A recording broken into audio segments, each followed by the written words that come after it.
And your savings account is robbing you blind. But don't worry, I found out a way how to make my money work for me in my sleep, and I can help you do the exact same thing. Now, this isn't no get rich quick scheme. This isn't no pyramid scheme. This isn't something just trust me situation. This is legit, and this is something that your every average day person can implement in their lives, and they can really get to a bag.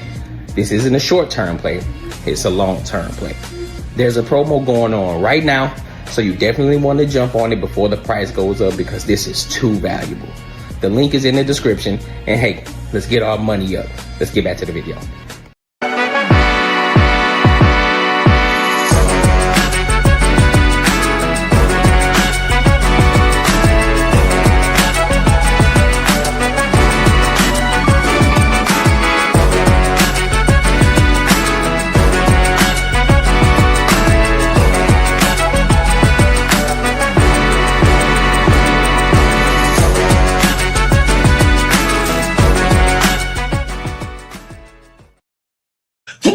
Shit.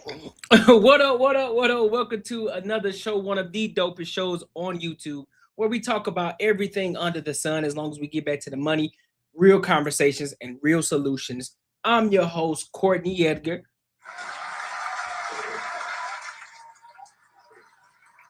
Yeah.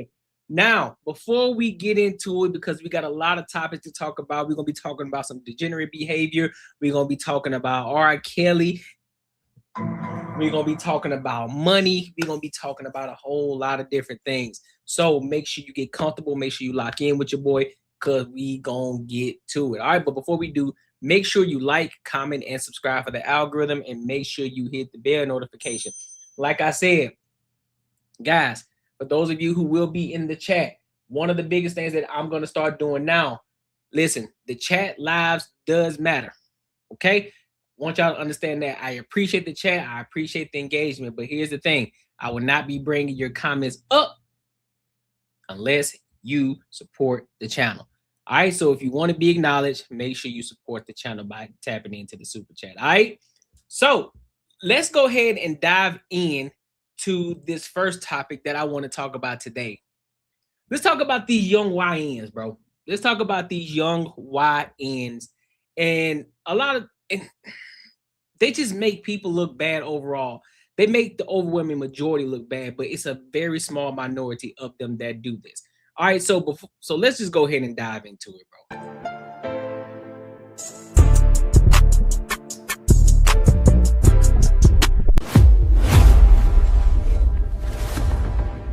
So what? Put a gun on me, nigga. You're a bitch, nigga.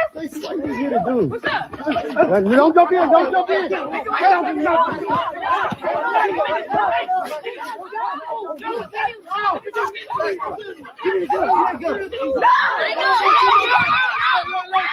Now, No.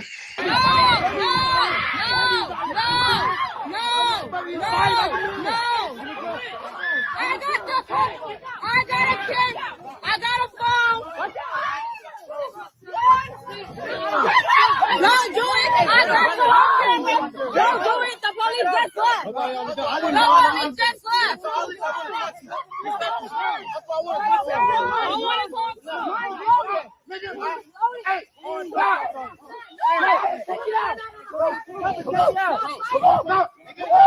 Y'all go get in the car. Y'all go get in the car. Go get in the car. Go get in the car. Come on, don't do that. The police is around the corner. You're not trying to get there that way. Come on. No, we didn't. She went down.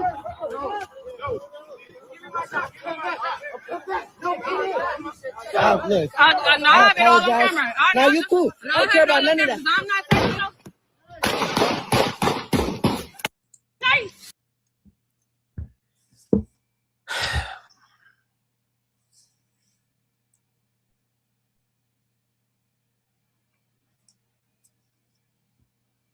this is why, you know what, let me play it from the beginning. So put a gun on me, nigga. You're a bitch, nigga. First of all, let's start right here. Why is this bull dag over here trying to fight a dude? Why this bull dag over here trying to fight a dude? That's one. You already starting out bad by swinging. That's one. That's the first mistake. What you here to do? Don't jump in. Don't jump in.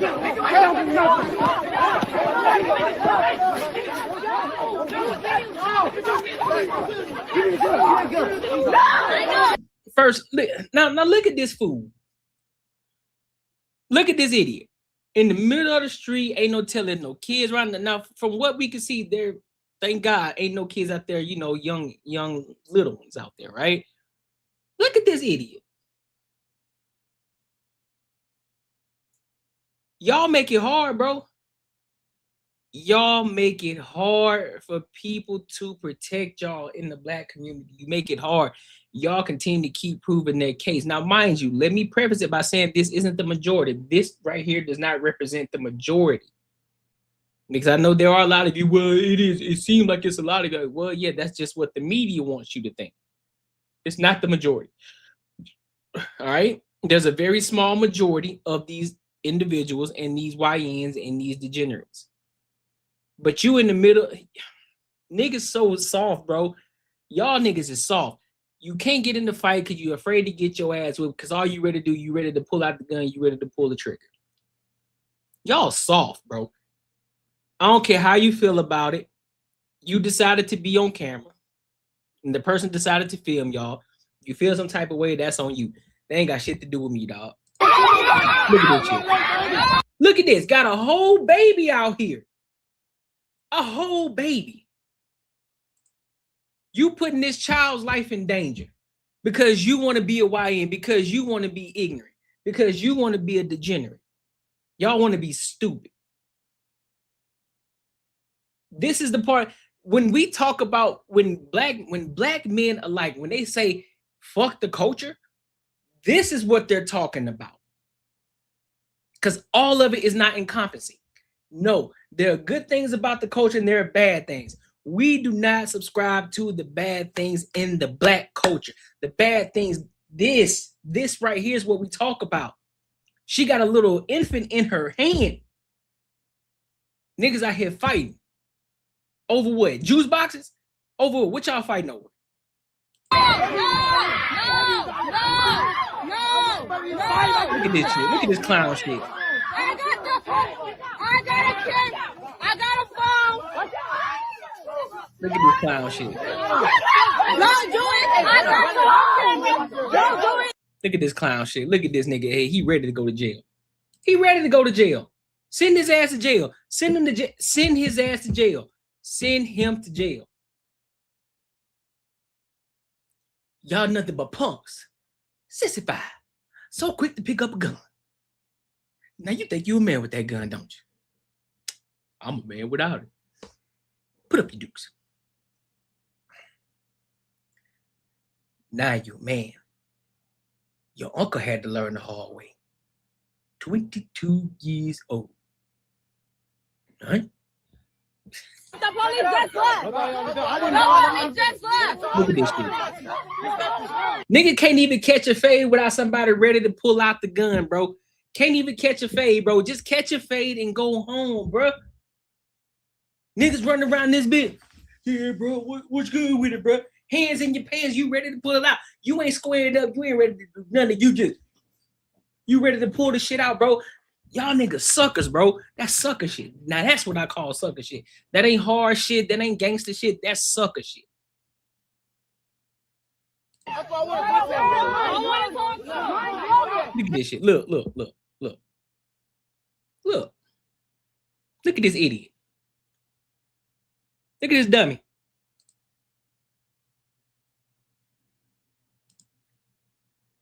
Look at this dummy.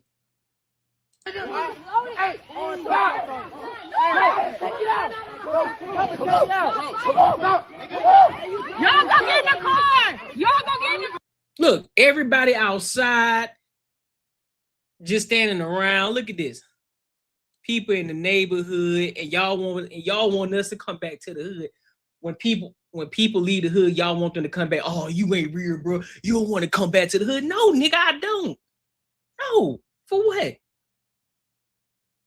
For what? What I want to go back to the hood for? Even though let me be clear about this. I'm talking about in general, right? I ain't from the hood, so I'm gonna be clear about that. But the people who are from the hood and they decide to get out, why the fuck would they want to come back? The hood don't love you like that, bruh. Look at this shit. Y'all go get in the car. Y'all go get in the car. Look. Go get in the car. What is that? Is that Arizona? Ain't no way they out here. Or is that Texas? Go get in the car. No, that's Cali. That's what I'm trying to say. Who want to live in the hood? Look at this shit. Come on, don't do that. The police is around the corner. You're not trying to get there that way. Come on. Stupid. Stupid. Look at this idiot. No, we didn't. She went no.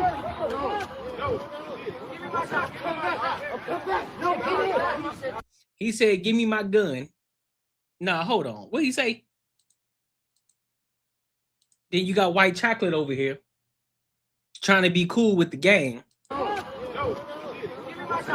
Yeah, he did say, give me my gun. What he doing with the gun in the first place?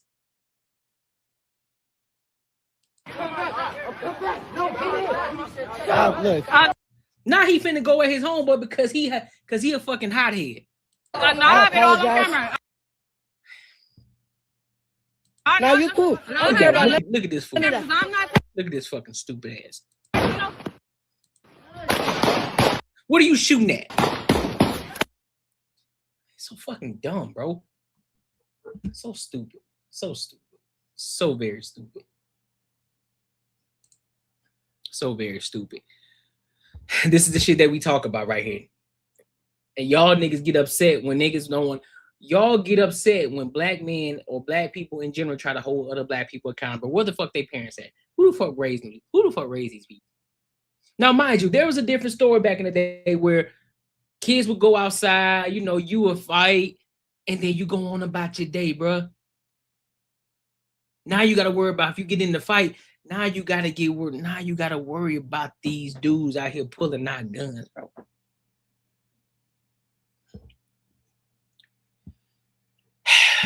So stupid, dog. So dumb. So dumb, bro. But make sure you like, comment, and subscribe for the algorithm, and make sure you hit the bell notification. And also be sure to support the channel as well by tapping into the super chats. All right.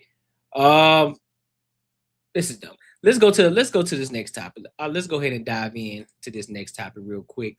So there's this woman named Matrix, right?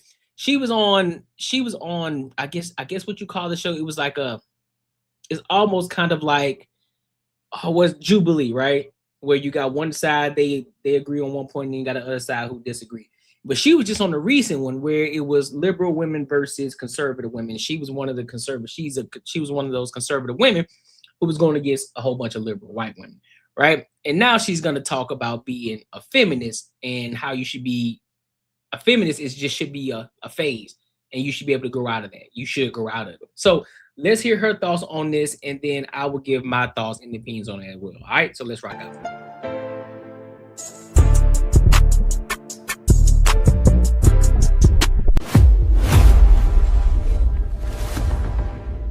Is the cutoff. We shouldn't be 25, 26, 27 being a feminist. That's silly. Come on. That is for children. You know what I mean? Imagine crying to the government while saying fuck the government. That makes no sense. If you identify as a feminist, that is like a signal to society that you are a confused woman. You have no idea what's going on in the world. You have no idea how we got here. All the faults of feminism you blame on capitalism, but then you're fighting for the right to be a part of capital. Like, it's just really crazy. Once you're 22, if you haven't started to figure out that, hey, gender roles actually are good for society and I got to get married, you're fucked. You're fucked, okay? You're fucked. Some of y'all like to wait till the last minute till you're 30 or something to try to change your mind. It's not happening. You gotta, the activism, the liberalism, the feminism, 18 to 22. We shouldn't be seeing 30-year-olds, 40-year-olds at the protests. You know what I mean? Like, okay, like feminism is a young woman's sport. Let them have that. Let them have their fun, kiki. Once you turn 22, 23, it's time to find you a man and lock it up, okay? Because, like, what do you mean? What do you mean? You're going to be 40 protesting for women's rights? That's what you're going to do? Right. 22 is the cutoff. So I'm gonna play it again for those of y'all who may have missed it. I'm gonna play it again. We shouldn't be 25, 26, 27 being a feminist. That's silly. Come on. That is for children. You know what I mean? Imagine crying to the government while saying fuck the government. That makes no sense. If you identify as a feminist, that is like a signal to society that you are a confused woman. You have no idea what's going on in the world. You have no idea how we got here. All the faults of feminism you blame on capitalism, but then you're fighting for the right to be a part of capital. Like, it's just really crazy. Once you're 22, if you haven't started to figure out that, hey, gender roles actually are good for society and I got to get married, you're fucked. You're fucked. Okay? You're fucked. For the most part, I don't see anything wrong with what she's saying right now. Besides the fact that you shouldn't be a feminist in the first place. Let's be 110% real about it. You shouldn't be a feminist in the first fucking place. Fuck the phase. Fuck the 18 to 22 bullshit. Yeah, we know that's why they tell you all this shit. They indoctrinate you in college. And so now, you know, you are an extreme leftist and you got these beliefs because some fucking ABC community professor or some liberal professor has been telling you everything on the one side, making you an extreme. And so here you come back with the same rhetoric and talking points as this liberal professor has, and you're just saying a whole bunch of goofy shit that don't make no sense at all. You shouldn't be thinking like that at all. We watched the video that she was on the other day, and there were a couple of liberal women. She was going crazy, like, you shouldn't tell a woman that she body count shouldn't matter because I'm a sexually liberated woman. I just like having sex and I should be able to have sex with whoever I want to have sex with. Blah, blah, blah, blah. I should do this. I should do that. The patriarchy, men suck. And I don't view men I don't put them on a pedestal because there are bad men in the world and women had to fight for their rights. And because women had to fight for their rights, I'm going to always put women above men. It's women first. We should do it. And who in the hell? It's the feminists that brought men up this high anyways. Like, bro, if y'all don't sit the fuck down and shut the fuck up, how about that? How about You that? lying to me? You lying? On God. Some of y'all like to wait till the last minute till you're 30 or something to try to change your mind. It's not happening. You gotta, the activism, the liberalism, the feminism, 18 to 22. We shouldn't be seeing 30-year-olds, 40-year-olds at the protests. You know what I mean? Like, okay, like feminism is a young woman's sport. Let them have that. Let them have their fun, kiki. Once you turn 22, 23, it's time to find you a man and lock it up. Okay, because, like, what do you mean? What do you mean? You're going to be 40 protesting for women's rights? That's what you're going to do? Right. But I will say this, shorty. Look, hear me out. This isn't an attack on you, right? But what I am going to say is you have the look of a liberal for the most part. So maybe you're recently transitioning from a liberal woman to a conservative woman, and you just haven't let go all the way or fully committed yet. But I'm gonna need you to go ahead and get rid of this joint right here that's on the eyebrow. Go ahead and get rid of that. The nose ring is not a big thing. At least it ain't the bull ring, the septum nose ring. At least it ain't that. That's cool, but I would say instead of the hoop, you know what I'm saying, get the little diamond in there. But, you know, preferably don't do it at all. But hey, if you're gonna do it, at least do something a little bit more subtle. You feel me? But overall, I don't have a problem with what she's saying. I don't disagree with her for the most part, because we know sometimes, you know, it's just like when women go through their whole phase sometimes in college and everything, because they didn't get the chance to do it in high school. They go through the little whole phase, and then after they get over that little shit, they fuck around with 2 or 3 dudes, and now they want to kick back, chill. Well, that's how it used to be. Let me rephrase. That's how it used to be. Now these hoes just being hoes. They just out here just being thigh pockets through and through. They just being thought pockets through and through. So but for the most part, I agree with her. And yeah, this shouldn't even be this shouldn't even be a feminist thing. It really shouldn't. That's a fact.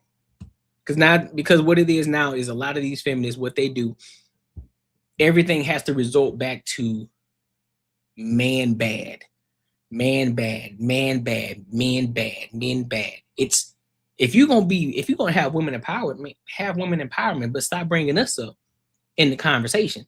Just have the conversation. Listen, man, women, you should be able to do. Women, go out here, become entrepreneurs, do better yourselves up. Because what feminism is supposed to be is not about liberation, so to speak. What you should be able to do is becoming the best version of yourself. And what it looks like when you become a liberal woman, you become the worst of yourself. And that's the crazy part. You're supposed to be liberated. You're supposed to be a person that was apparently oppressed, and now you're breaking the chains, and now you're able to become this better individual. You're able to improve your lifestyle. You're able to do things that you once didn't have to do. You can become a millionaire. You can do this. You can do that. That's supposed to be the betterment for society, not the worst of it. And white liberals are the worst for society. That's a fact. Call it for what it is. Argue with your mama. Argue with your mama. Real talk. But make sure you like, comment, subscribe for the algorithm, and make sure you hit the bell notification. Make sure you tap into the super chats as well. Let me see something real quick. I need to see something really fast, though. Really fast. Give me a hot second.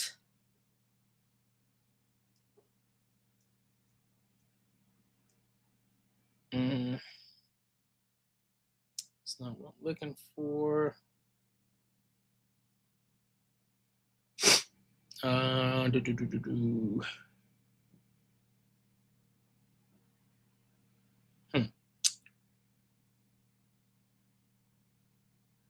Let's go in here and see something.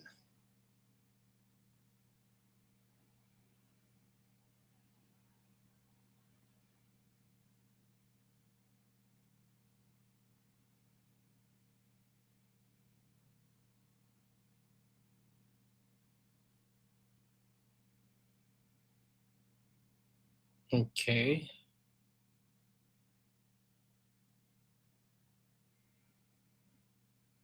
Why is this? Oh, what is my shit showing? Hold on. Give me a second, y'all. Give me a second. We're going to get back to it. I don't like that.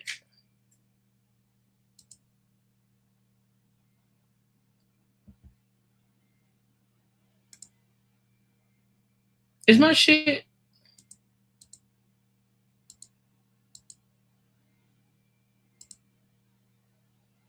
It's saying it's on. What's my shit wilding right now? My shit wilding. All right, so let's go ahead. I want to go ahead and let's get to it. Forget it. Let's get to it. I think I might have messed some shit up. I think I did, but it'll be all right. It'll be all right. So look, let's go ahead and get into this R. Kelly situation. Let's go ahead and dive into this R. Kelly situation. Man, listen. So y'all remember the tape from a while back. You know, when R. Kelly was messing around with a certain girl, and then it was on video. You know, he was doing some egregious stuff to her.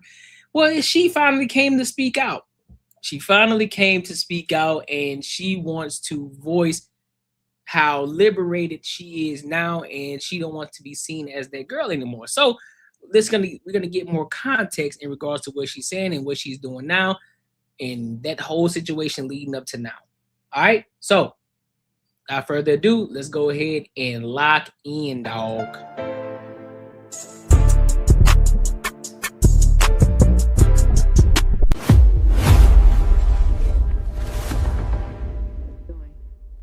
I'm doing well. Feel present. Mm-hmm. When I think about the amount of time that has passed based on how long you knew R. Kelly, I think so many people have wanted to hear from you for so long. How does it feel to not be Jane Doe anymore? It feels very rewarding. It feels very liberating, um, which was a part of the reason why I wanted to write this book, because I really wanted to live in my true skin, in my true self.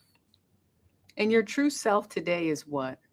My true self today is Rashona Landfair, not Jane Doe, not Sean. It's who I am as a person, who I am as a mother, a friend, a daughter, a colleague, etc. You dedicate this book to your dad, your son, and you say your inner self. hmm Who else would you say this book is for? This book is for every person who has gone through some sort of trauma or some sort of uncomfortable moment in their life where they blamed themselves, were ashamed or embarrassed to live in their true skin, and just really took the faults of other people and, kind of hid behind that. So it was just really freeing for me, and I wanted to share my experience with people who have been in similar situations. You obviously talk in this book about how it started. You don't start at the moment people start talking about you or knowing anything about who you are and who you're associated with. But you describe at length how it started. You mention your aunt, the artist Sparkle, who used to work with R. Kelly. I want to read some of it from, I think it was page 18. You say in the book, the next time we're at the studio, this is what you say, Sparkle said. You say your aunt told you the next time we're at the studio, you should ask Robert to be your godfather. Aunt Sparkle explained that I should sit on his lap and rub his head while I asked him to be my godfather. This What? What? Your auntie?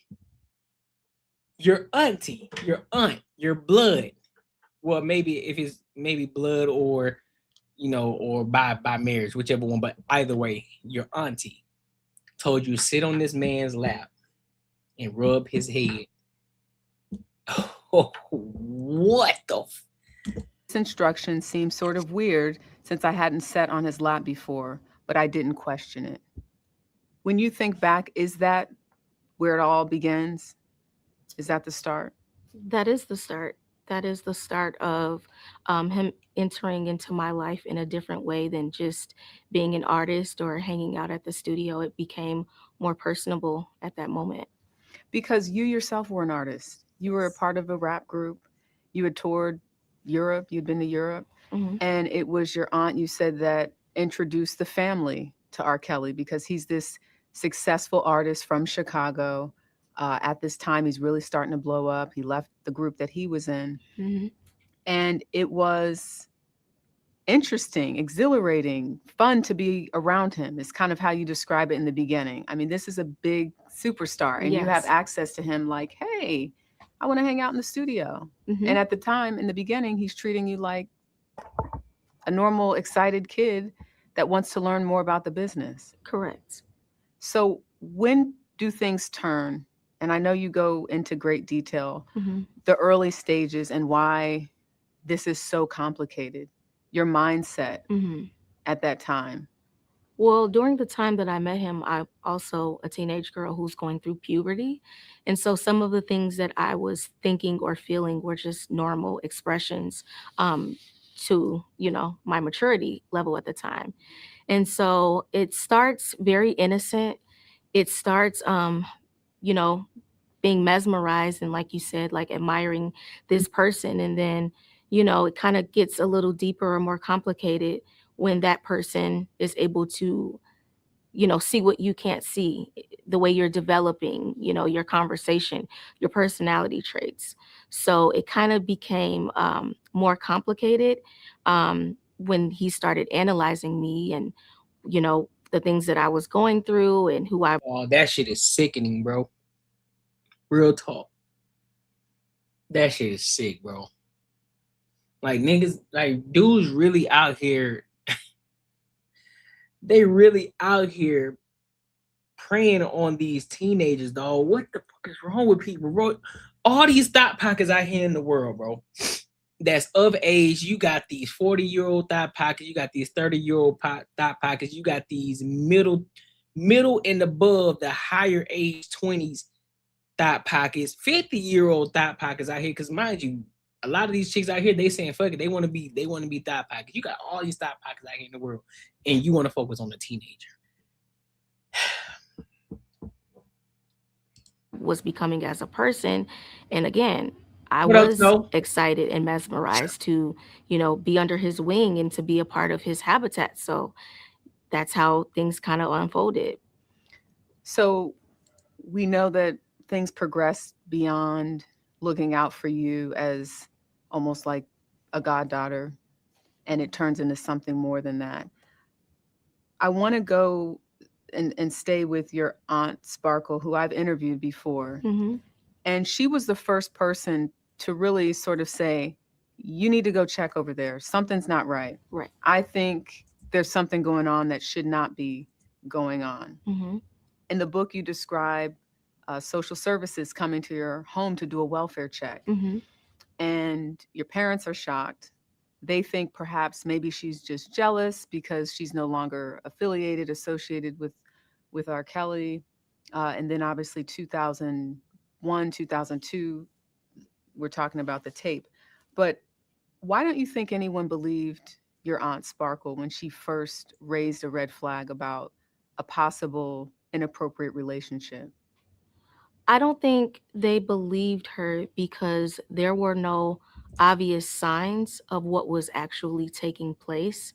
It was more coming from her end, maybe looking like a motive from, like you said, not being around him.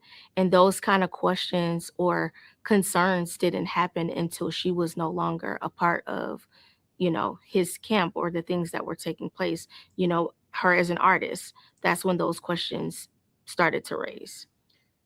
Chapter 7, you call it stress fractures. And you say it was a couple of weeks before your 17th birthday. You say, Robert told me the copies of one of the sex tapes of 14-year-old me were beginning to be sold on the streets of Chicago and across the country. This is crazy, bro. Your reaction to that when you think about hearing those words from R. Kelly, that this tape is out there and you were 14 years old? I was empty. I was very hollow inside. I was very confused. Didn't know what to expect. And I was embarrassed. That's fair. I want to read part of that in terms of just sort of what you were feeling at that time, because at some point, the remedy for this, according to, you refer to him as Robert in the book, is that he wants to tell your parents. Mm-hmm. And you say, Robert told me how he would tell my parents the truth Mm-hmm. about us. My mom and I were in one room and my dad and Robert were in another. You go on to say some other things, but eventually you get to this part. After a while, Dad came storming out of the room, crying hysterically and cursing, saying to R. Kelly, Mm-hmm. You're sick. I can't rock with you. I can't help you. You need to get help. He yelled at Robert, who followed us into the elevator and was on his knees crying. Man, I'm sorry. I just love her. That's some crazy So, shit, boy. The turning This nigga point. said, I just love, boy, these niggas are sick, bro. No, like real shit. That's sickening, bro. What?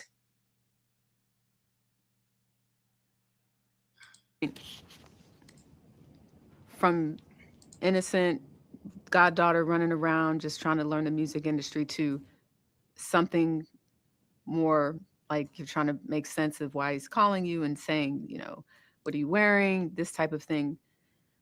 To now you're confronted with something that's out there and he's saying the solution is just tell them. I know it looks crazy, but I believe you're my angel, as you refer to in the book. And your dad initially is upset. He's crying. He's confused. He doesn't know what's going on. Why wasn't that the moment when you look back where you were not allowed to see R. Kelly anymore, be around him? Take us to why it was so complicated for you and your family and what you said to your parents. It was very complicated. My dad wanted to make the right decision, and he was not okay with anything that took place. Right. I was more under Robert's brainwash. I was more under his spell, and That's he crazy. utilized me against my parents, making threats of suicide and doing different things out of desperation to convince them to not turn on him. And because I had been groomed for so long to carry out this mission and also not want that girl on the videotape to be myself, I thought in my little mind that maybe that was the best approach. We felt more protected and had more resources and help through him than taking matters into our own hands with this celebrity and the industry and not wanting to be the people to end R. Kelly and deal with hatred and many things. So, I mean, I'm not here to sugarcoat any shortcomings of my parents or myself, but at the time, that's what made us feel the safest. That's You crazy. felt as though That's R. crazy. Kelly was holding all of the cards, had all of the power. He did. How did you make peace with your parents later? Because that's also something, I mean, even at the beginning of this interview, speaking of dedicating the book Mhm. to him, and my condolences because I know he passed away in 2021. But how were you able at this age to make peace with everything that's happened and your parents' involvement? When you become a parent, you have a different way of thinking. Mm-hmm. Mm-hmm. Yep. Yep. But I also look at the other women and the other survivors and the other, people who, he dealt with, who lost total communication with their parents and their families and literally lived everything that he made them think or everything that they made him feel. Yeah. So, in a sense of why it might be presented to look a certain way, my parents actually saved me. Mm. They're the reason why I'm sitting here today. Because if it had not been for them, if I lost complete communication with them and I was literally living his dreams, his brain, his way of thinking, I don't know where I would be Hmm. mentally, physically, or emotionally. When the trial started, No, that's some wild shit, bro. I'm not gonna hold you. That is wild. That is wild, bro. I don't care if you got money. I don't care, man. No, that shit just not okay. and the questions from federal investigators are coming. Mhm. When you look back again, so much of this is people being able to try and understand it through your lens. You're Right. living it. You're the only one with this story. Why not tell the truth in 2002 or 2008 when there was finally a trial after 6 years? That's one of my biggest regrets, Mm. not telling the truth. But again, Still, when that shame that she had, and I would say that shame, and probably she was still under his spell a little bit. That's what I think. That's probably why she didn't say anything. She was still under he still had a spell on her. She didn't want to expose herself because she just wasn't comfortable. She probably was still embarrassed and things like that. So that's probably why she didn't say anything. So it was hard. I get it. I get it. As Snow says, the craziest part to me is this was a man of means, attractive swag that females would give him the time of day. Grown women, one, why do you young? Two, why so close to home? That's what I'm saying though. That's what I was saying earlier. Like, bro, you creme de la creme. Like, you top dog at this point. You top dog at this point. You can have any woman you could have wanted. You can have any woman. Why are you choosing these young girls, bro? Real talk. Tom says, I'm kind of confused. We have kids who grew up without their fathers and say, where was you? Where was you? Can you imagine if this was a single dad that gave his daughter to R. Kelly? Do you think she forgave her father? Nah, she wouldn't. She wouldn't forgive her father at all. She wouldn't. And my thing, but here's my thing too. That's a great question too, Tom, because my thing is, what the fuck was said to the point where he go out the room? The father comes out of the room crying and cursing and shit. Like, fam, what you mean? No, my nigga, you got to go. Nah, fuck that. You staying in the house. That nigga can leave. Right the fuck now. You ain't going no goddamn where. You're not going nowhere. Get the fuck out my house, bro. Get out my house. Facts. Talking about you love her. Nigga, boy, you about to get out. Get out. You feel me? Get out. Get out. You up here fucking around with teenagers, bro? You should have called the cops, right? Should have called the police right then and there. Should have said, nah, man. I got this dude, R. Kelly, at my house talking about he loved my girl, my daughter. Yeah, he a predator, bro. He got to go. Come and get him. Come and get him. Got to go. Fucking with kids, nah, bro. You can't be fucking with kids, bro. No.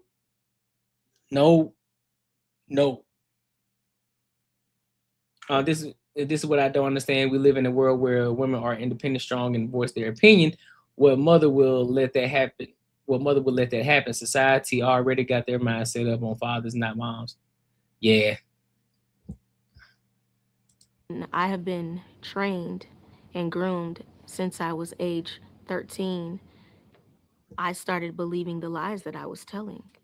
It was very foggy and unclear on what I really felt versus what was right or what was wrong.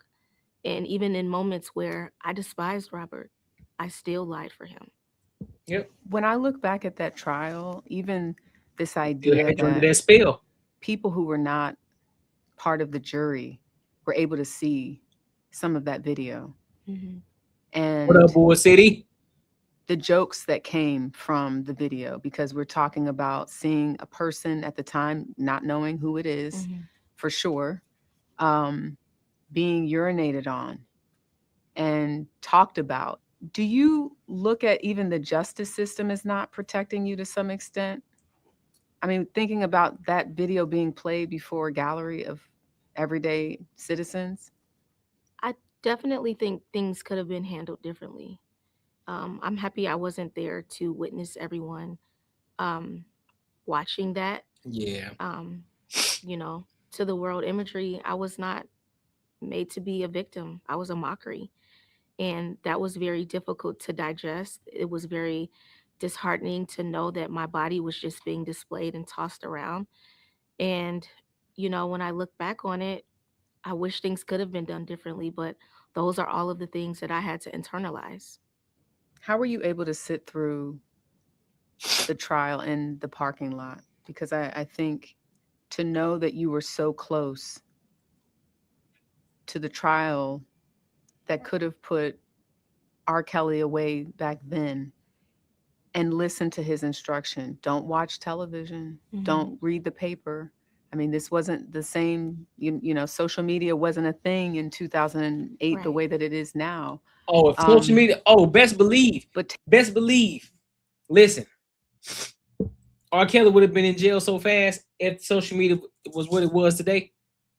It would have been all hell for him. It would have been all hell for him. R. Kelly is no different than Jerry Lee Lewis, Elvis Presley, John Wayne, and Batman in the White House who was connected to Epstein. Yeah, I agree. He ain't no different. I agree. He ain't no different. Take us back to, and I know you're going to get a lot of these types of questions because most of this book is based on the past and how you've been able to come out of it. But take us back to what it was like being in a van and knowing that just a few hundred feet away, his life was on the line. That was very scary. I didn't understand why he wanted me there, why he made those choices, but I just went with the program. It was very difficult because I would also be paranoid. Like, what if somebody raids the bus, or what if the wrong person walks on here? But I don't know if he did it for comfort of not wanting, of being afraid of me just having the freedom to just walk out if I wanted to. Right. But he kept me very close in that way. What was your reaction That's crazy. to that 2008 not guilty verdict? You talk about it in the book, but tell us how you were really feeling at that time. I felt happy for him. I didn't want to see his career end. I didn't want to see him taken from his family. I thought things were going to change for him, for us. I thought things would just get a lot better. I thought this was our freedom to just be family and to, all of the different traumas and me having to hide and disguise myself and be lonely and away from my family. I thought that was closure to all of the negative things that he kind of made me feel like had to happen during this case that lasted for so many years. And at this point, too, you're in your 20s. Right. So you're thinking, yeah, this stuff happened, but, this is our chance to reset. Right. But what actually happened? Things got worse. What? And then I started realizing that I had been used and utilized for a purpose, that I was a placeholder, that I was here to make sure Robert didn't go to jail, not because he loved me, not because he was my protector or because I was his angel. My purpose was done. He was finished. And you talk about moving out and starting your own, going on vacation, really getting a taste of what it is to be independent. But even though you left R. Kelly, you left the home, you never quite left his orbit. Explain. That was definitely me operating out of cognitive dissonance. It was more so like I knew things were wrong. I knew everything that I went through, but this is all I've known for the majority of my life. This is the behavior that was my normal and that I felt like was okay. Mm-hmm. So I was kind of afraid to operate outside of him. I didn't know what to do. I had to literally learn myself from a 12-year-old girl up into who I was to today. Yeah. Man, that's some crazy work, boy. That's some crazy work, dog. Man, these niggas are insane. Listen, the thing is, before R. Kelly got the money, this is what I believe. I believe even before R. Kelly got the money, got the fame, all of that shit, I believe R. Kelly was already like that. The thing is, the money is, it brings out more of who you already are. Real talk. It brings out who you are, who you were already. That's all the money does. People say you change. Nah. In some cases, some people do change. Some people say, you know what, man, I got more money now.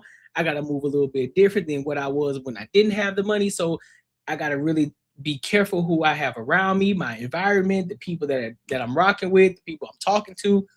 I got to be careful. I got to look, I got to make sure I got the right people around me so that way I can continue to keep elevating and there ain't no snakes in the grass, right? But then there are other individuals who just expose more of what they already were. Because now they got the money, they feel as if they can't be touched.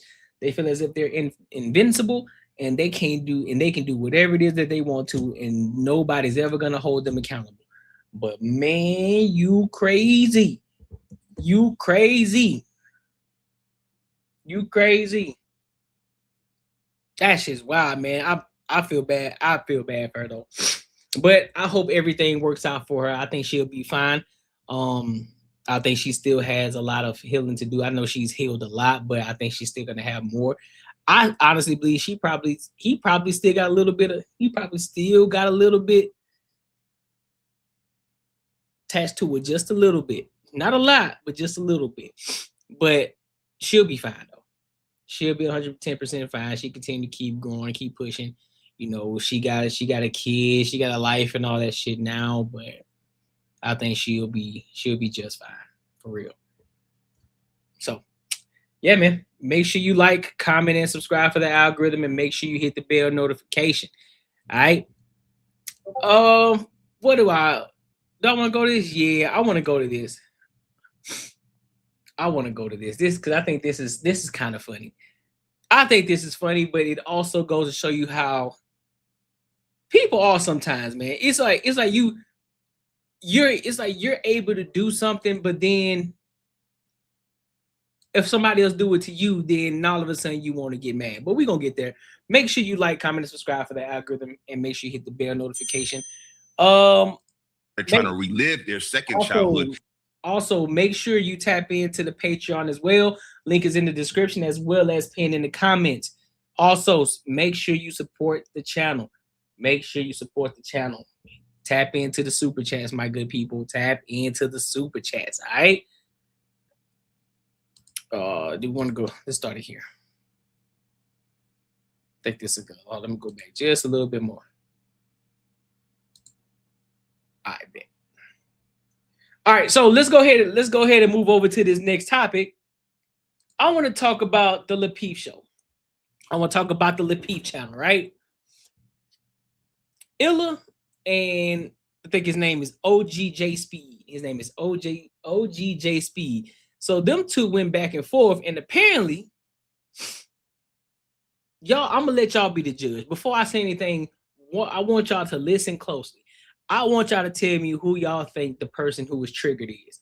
Just based off of everything that's being said and everything that you see, I want to know from y'all, who do y'all think is the person that is being triggered? All right. So let's go ahead and get into it, and then I get my thoughts and opinions. Let's rock out.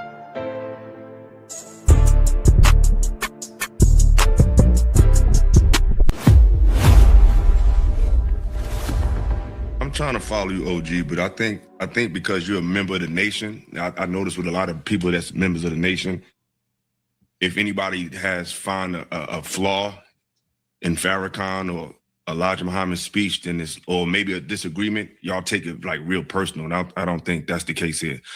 Even the scripture says, when I was a child, I spoke like a child, I act like a child.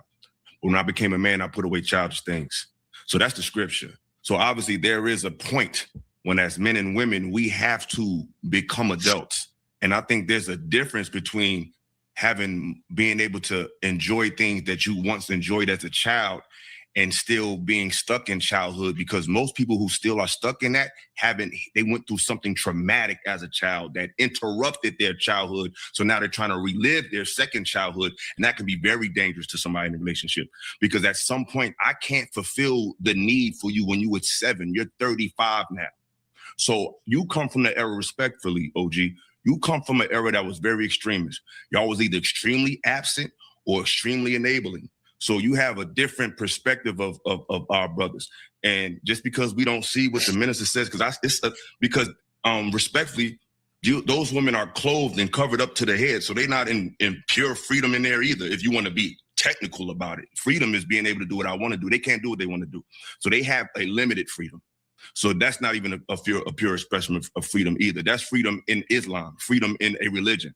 But freedom is just freedom. So what I'm saying is, it's a difference between allowing somebody to be able to not be so concerned of how they come off and allowing you to behave like an undeveloped child on my grown time. And I think what you're doing is conflating the two, and it definitely makes women feel good, but it doesn't help us get anywhere. And I'm not here to I know you're not here. I'm just telling you. Well, let me finish, my brother. I thought you had landed that plane or chopper you were flying. Well, I'm not here to make anybody freedom and anything. You know what the real freedom is? When you see our women covered from head to toe, it's freedom of mind. Same way you wouldn't, as bad as you might think you are, you wouldn't go and have $100 bill. Wait a minute, let me finish, brother, before you start shaking your head. Okay, but you're shaking your head. I can move my head. Yes, sir, you can, but I'm just making you aware that I know you are shaking your head. So what I'm telling you, you wouldn't go in certain neighborhoods with $100 bills hanging out of your pocket, and you a big grown ass man yourself. So what I'm saying is to have the freedom of mind and knowing your surroundings and having the freedom of mind and knowledge, there's certain things you wouldn't do as a grown person. So it's not that there's nothing 100% correct when you start talking about the nation. We have problems just like anybody else. But you got to understand, brother, we've been doing this ever since 1930. Bro, I'm not putting the nation on trial. Okay, but you said from the beginning. No, because can I finish? Can I finish? I'm sorry. I'm sorry. I respectfully. The only reason I said I think niggas need to stop doing that shit too. This is one thing I do hate when I see a lot of these panels, and you know, this one person, they go off on their entire diatribe, right? They just talking, they going in, they're saying what they got to say, they're able to get their shit off, but then as soon as somebody says something that they may disagree with or that they don't like, they gotta interrupt. Like, nah, fam, hold off. Let me say my shit first, and then you can rebut whatever it is that you said or you thought I said was wrong. Let me get my shit off. I hate when people do that shit. That, brother, is because you jumped down Aaron's throat and he didn't even say what he about to say, because the reason you did it is because you assumed that he was going against the nation. So that's why I said that, because he never even landed his plane. You said, I don't even like where you're going, even though I don't even know where you're going. Like, that don't even make sense. Well, could you repeat what Aaron said? He didn't say it. Aaron said no. he didn't have anything to say because what he was going to talk about was going to divert from the point of the video. No. He said something else. Y'all forget. Wait a minute. Back up. I can ask the man himself. After he said that, he said something else. Could you repeat what you said, Aaron? That man had what? I said, I'm not interested in perforating the continuity of the conversation. Before that, I said, it sounds like to me he fell out of his tree. Yeah, see, that's what I got triggered right, bro. Maybe y'all didn't hear that. I heard it. Why was that trigger you? Well, why you think it wouldn't trigger me? Because you in the Nation of Islam. I just asked you the question. No, wait. Stop. It don't have to be if I was in the Nation of Islam. If anybody said anything that you had a connection to, that person seemed like it had fell out of a tree, I don't want that might trigger anyone. If I said, Illa, you fell out of wait, Illa. If I say some of the stuff you say, it seemed like you fell out of the tree. If you could prove it's crazy, you might be right. No, Illa. Come on, don't act like you don't have dust trail all over this internet. When people say something about you that you're going to get triggered. Please don't do that, brother. Please don't do that. David Ruffin, ain't nobody got dust. Hey, hold on, fam. He called this nigga David Ruffin, bro. What the fuck, man?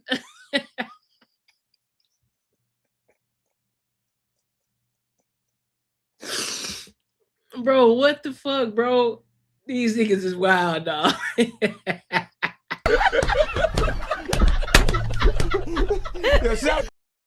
Please don't do that. David Ruffin, ain't nobody got dust. You can call me all you want. You can make all the names, bro. You can't disrespect you. I ain't disrespect you. You know my name. It seemed like you fell out of the tree. If you could prove Stop. It don't have to be about. So is he getting triggered off the fact of he's getting fit? Because maybe I'm kind of slow. What he getting triggered off? Is it because of he fell out of the tree where he could be seen as a monkey or some shit? I'm trying to understand, bro.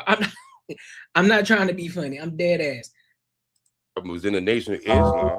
If anybody said anything that you had a connection to, that person seemed like it had fell out of a tree, I don't want that might trigger anyone. If I said, Illa, you fell out of wait, Illa. If I say some of the stuff you say, it seemed like you fell out of the tree. If you could prove it's crazy, you might be right. No, Illa. Come on, don't act like you don't have dust trail all over this internet. When people say something about you that you're going to get triggered. Please don't do that, brother. Please don't do that. David Ruffin, ain't nobody got dust. You can call me all you want. You can make all the names, bro. You can't disrespect you. I ain't disrespect you. You know my name. Why you call me somebody else? I'm not the one, because I didn't come at you like that. Bro, I'm just saying, you just called me out of my name, then why you say you ain't disrespect? You sound leaving dust around, so that means I'm dirty now. Let me see. I gotta read this comment, y'all. Let me see. He says, Tom says, one thing I do not like about these shows is a white man. Well, if a white man would have said what Aaron said, if white man would have said what Aaron said, to a black man, that would be racist. This is how we black people tear each other down every day with women. Hey, that's a fact.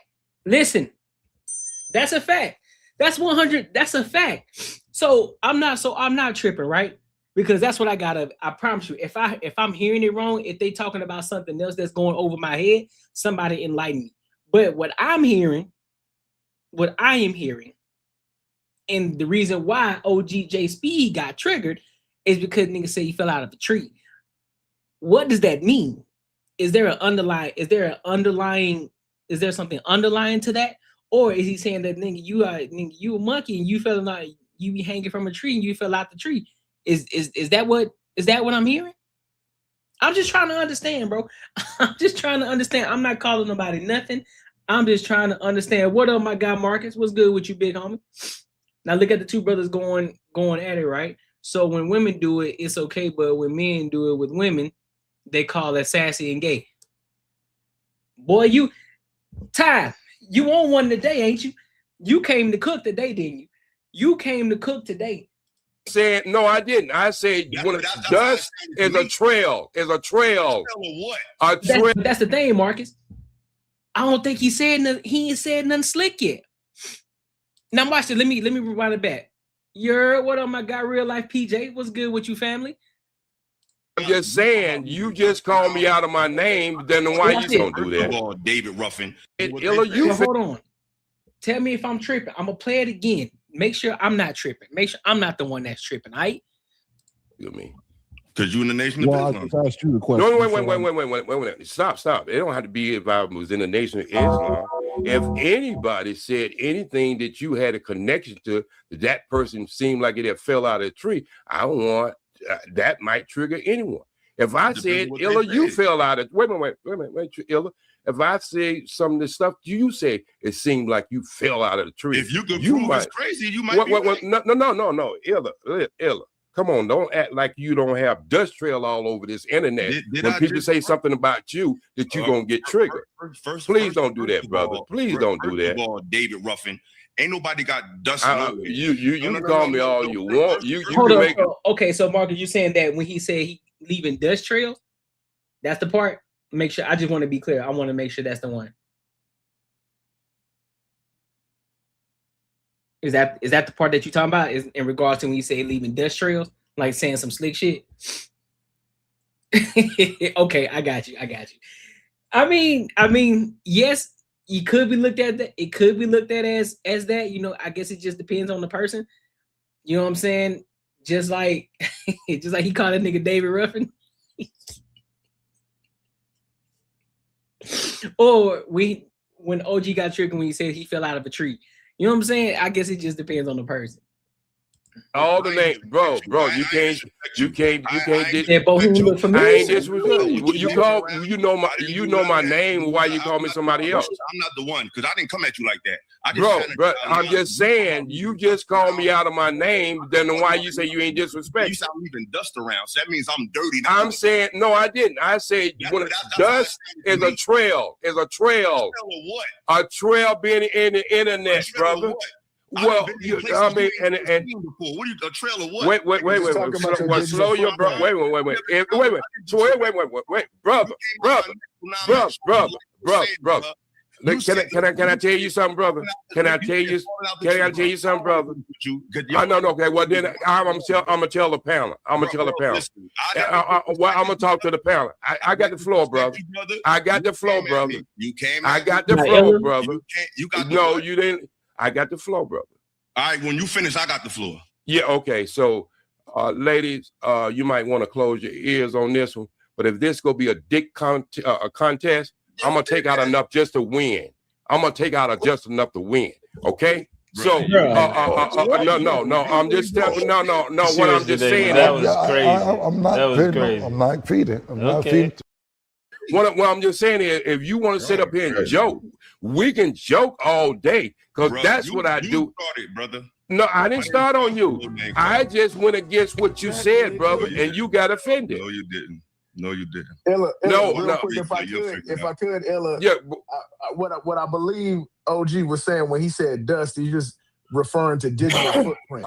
Not that physical footprint, bro. No. Well, okay, if you did take it that way, brother, wait, brother. If you did take it that way, the way the man just said, that's exactly. Well, no, brother.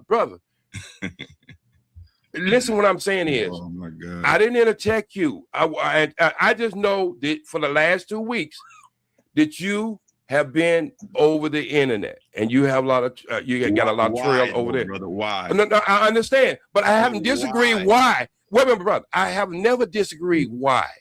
Matter of fact, what I'm just saying is, you has been. Is that when you hear the word dusty, what do you think of? I mean, I think of dust. I just think of a trail. Because the thing is, for me, I'm not easily triggered, right? I'm not an easily triggered person. So if you say a dust trail, I'm just gonna let it slide by. Oh, so I'm doing like, oh, okay, cool. So you saying I leave a trail behind? Because then he followed up with, you leave a trail on the internet. Now, of course, we could use our brains, context clues, common sense, or whatever the case may be. But just for me, it ain't gonna trigger me how it's triggering Illa right now. I think that's how I'm looking at it. I'm like, okay, cool, my nigga. Like, I leave a trail. I bet. And then I'm just gonna keep it pushing. But I don't think that's something that I'm finna got them clap back and start going crazy over. That's just me though. You have been popping up over it. You popped up on a couple of my channels. Why? It don't make any difference. No, I can see his perspective too, though. I can see how that could be looked at as like, nigga, you trying to throw slight, trying to call me dusty, my nigga. You trying to call me dusty, cuz? So I leave a dust trail. What you mean? Agree with why? But no. But I'm saying, you took it negative, and it really was positive. Bruh, we're grown, mad. Your brother, respectfully, brother, your name is OG. So that means original, I guess you could say God, gangster. That means somebody who had a thought before I was born. You attended the Nation of Islam. Y'all have knowledge of self. You are not a fool. You said a trail of dust. You didn't say, okay. No, I'll let you talk because I'm a word person. Yeah, and I chemtrail. So you gonna tell me what I mean, listen, brother? I choose my words very carefully. But you gonna tell me what I mean, brother? I'm not telling you what you meant. I'm telling you what you said. No, but you gonna tell me about what I said, what I meant. Then, however you want to put it, I'll let you talk, bro. You said a trail of dust. If I'm not in my right mind, if I hear somebody say they left a trail of dust, dust is not something that's becoming. That's something that we get rid of. You said a trail of dust. And then you said you've been trending. The reason I've been on the internet because someone popped up on my channel, not because I did something outrageous or I'm out here just causing fights. Someone who's trending in the news happened to just pull up on my panel. I didn't know he was going to do that. But you said a trail of dust. When you say a trail of dust, that's implying that something negative. So that's what you said, brother. Own it. That's what you said. No. You can. Okay, so I'm gonna say this for the last part of Trey. I'm gonna say this for the last Trey. We kind of off. No. But I think we need to say this clearly. So if you think I said something negative, which that was not my intention, and I do apologize if you even took it that way. I accept your apology, but you ain't got to apologize. You ain't do nothing wrong. Okay, no. What I'm saying is I want to clear the air. Good point. I don't think anybody's gonna take kindly to being referred to or anything that's adjacent to being called dusty. Okay, so I can admit, all right, when I first watched the video, oh shit, up here spitting shit. When I first watched the video, I was like Illa tripping. All right, I can be transparent. When I first watched this video, I was like, man, Illa tripping. But then, as I started to get more perspective and start to hear, the voices of the chat, so I had to reevaluate. Coming from a place of understanding and the negative connotation that dust and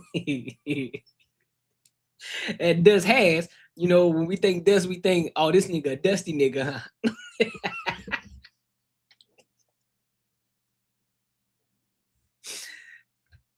So I understand. So I got you. I got you, Marcus. All right. So I was tripping. So that's on me. That's on me.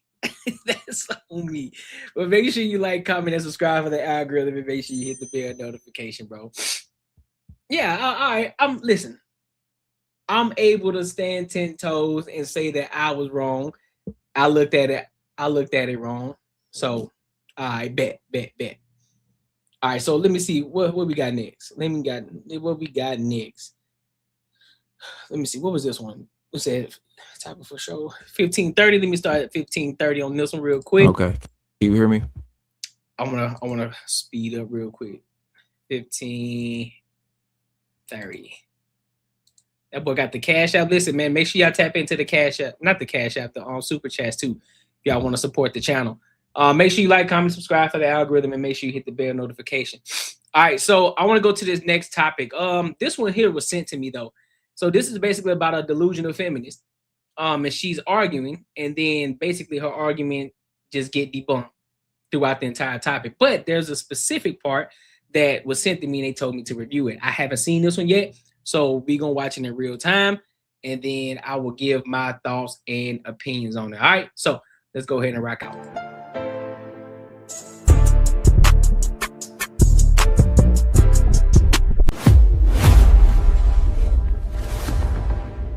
That was not me. That was me checking myself, because at no time do I need anybody else to check me, because I check myself. Now, I will be the first one that if I offend somebody, or if I do something or say something that someone doesn't like, then I have enough emotional intelligence to stand on it and apologize.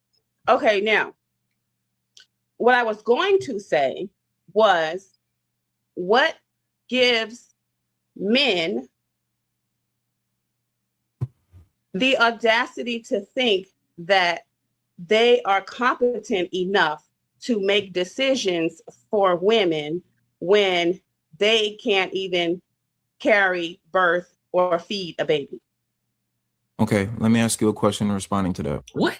First, man, hold on, bro. I'm sorry, y'all. We ain't even got into the video good enough. What? What the fuck does having birth got to do with feeding a baby? What? How does that correlate with competence? That's so stupid. How does carrying a child correlate to decision making for masses of groups of people? Make the correlation logically. Yeah, me too, bro. I hate that. I'm getting tired of Well, with all the rhetoric that's out here today, a lot of men are, I'm not saying for the world. Of course, there's heads of different countries. There's a head.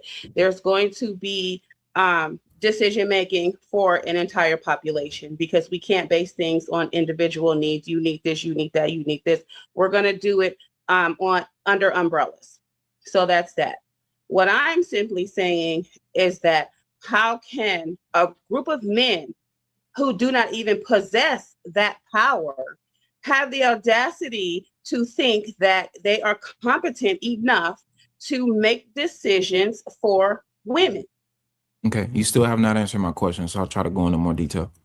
Can you logically give me an explanation on how childbirth and carrying a child for 9 months, being able to harvest a child, can you tell me how that correlates to making decisions for the masses of groups of people?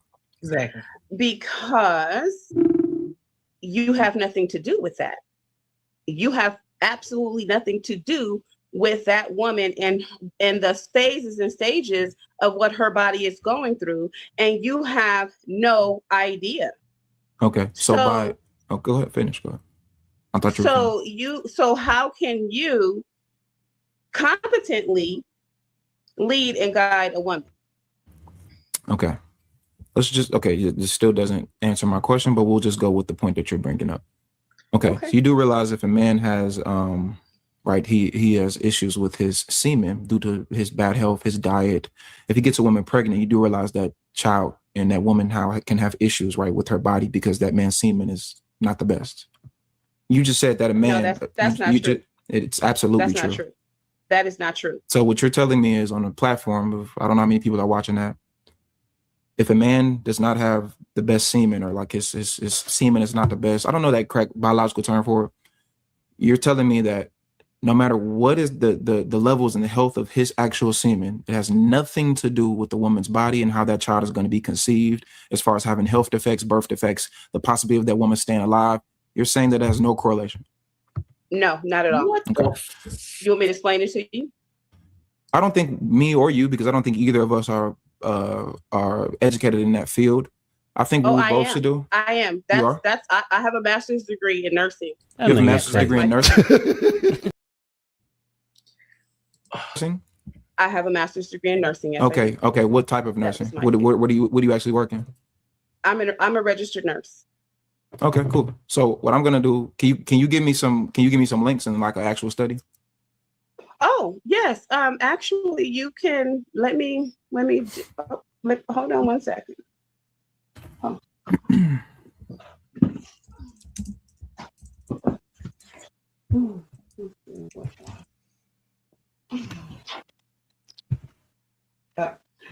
That's just my bachelor's. Let's see. I actually have 3 degrees. I have an associate's, a bachelor's, and a master's. Congratulations. And they're all in nursing. So here's Bitch, don't nobody care. Get to the link. Get to the link. Show the information that you back up your evidence of what the fuck you just said. Okay, I don't know why you're showing me that. I don't know why you're showing me that. Because you said give you a link. I can do better than give you a link. I can give you my degree. Yeah, but get that. Okay, but you need to give me like an actual study, right? So that's what I want. Someone who. Oh, you want an actual study?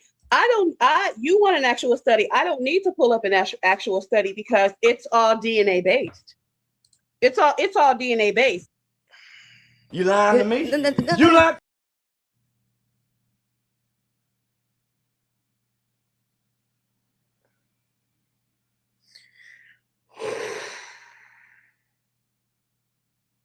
What? Yeah. Man, hell no. So the person that actually affects the baby during pregnancy is the mother via alcohol and drugs, because the baby is growing inside of her. She is supplying the nutrients. She is supplying all the immunities and different things of that nature. So the male sperm, the only way the male sperm is going to affect the baby is if maybe he has, some type of familiar history of, I don't know, some rare disease. Okay, I just want you to understand something, that showing a degree that's not a source. By the way, I'm just looking in the chat real quick. Someone just said that yes, poor sperm quality, particularly high levels of DNA damage or fragmentation. Hold on. And I'm not saying that this is a source. I'm just adding this. This is a response. You should be able to back this. You should be able to debunk this point, right? Because you're the educated one. Yes, poor sperm quality, particularly high levels of DNA damage or fragmentation, can cause miscarriage, including recurrent ones. You're saying that that's not possible whatsoever? No. When you're talking about sperm, only the strongest sperm reaches the egg. There's not one sperm that's swimming towards the egg. There are many sperm swimming towards the ovum. So only the strongest survive. Where you get twins, you get 2 that get in there, right? Okay, great. Other than that, it has a weak sperm, deficient, deformed. It won't make it because the other sperm will push it out the way. Okay. They'll be lagging, right? Okay, there's no true medical term in that, but we'll just do this. So what I did was I actually took that comment, because I'll give you that. You're the one that is, I guess, the more educated one, as you claim. I'll give you that. And we'll just do this, because I actually took the comment that the person typed in the chat, and I typed it in on ChatGPT. Now, ChatGPT is not, because you have to kind of be very detailed with ChatGPT, because sometimes they just put up anything. And I'll ask them for a source as well. So this is what ChatGPT says, based on, because you said it doesn't happen, and ChatGPT said this.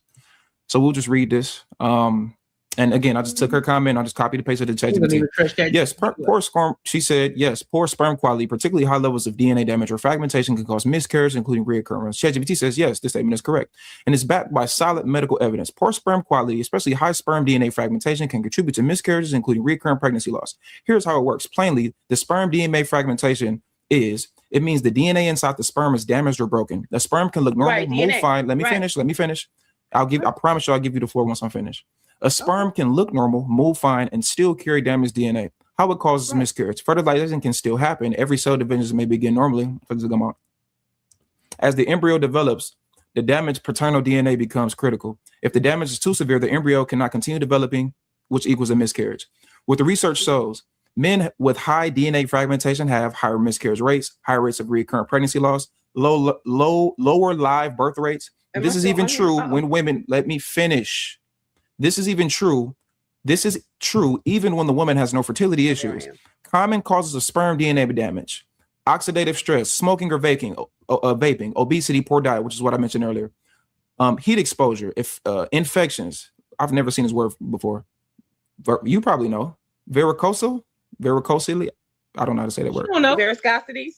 No, not varicosity. It's a VARICOCEL.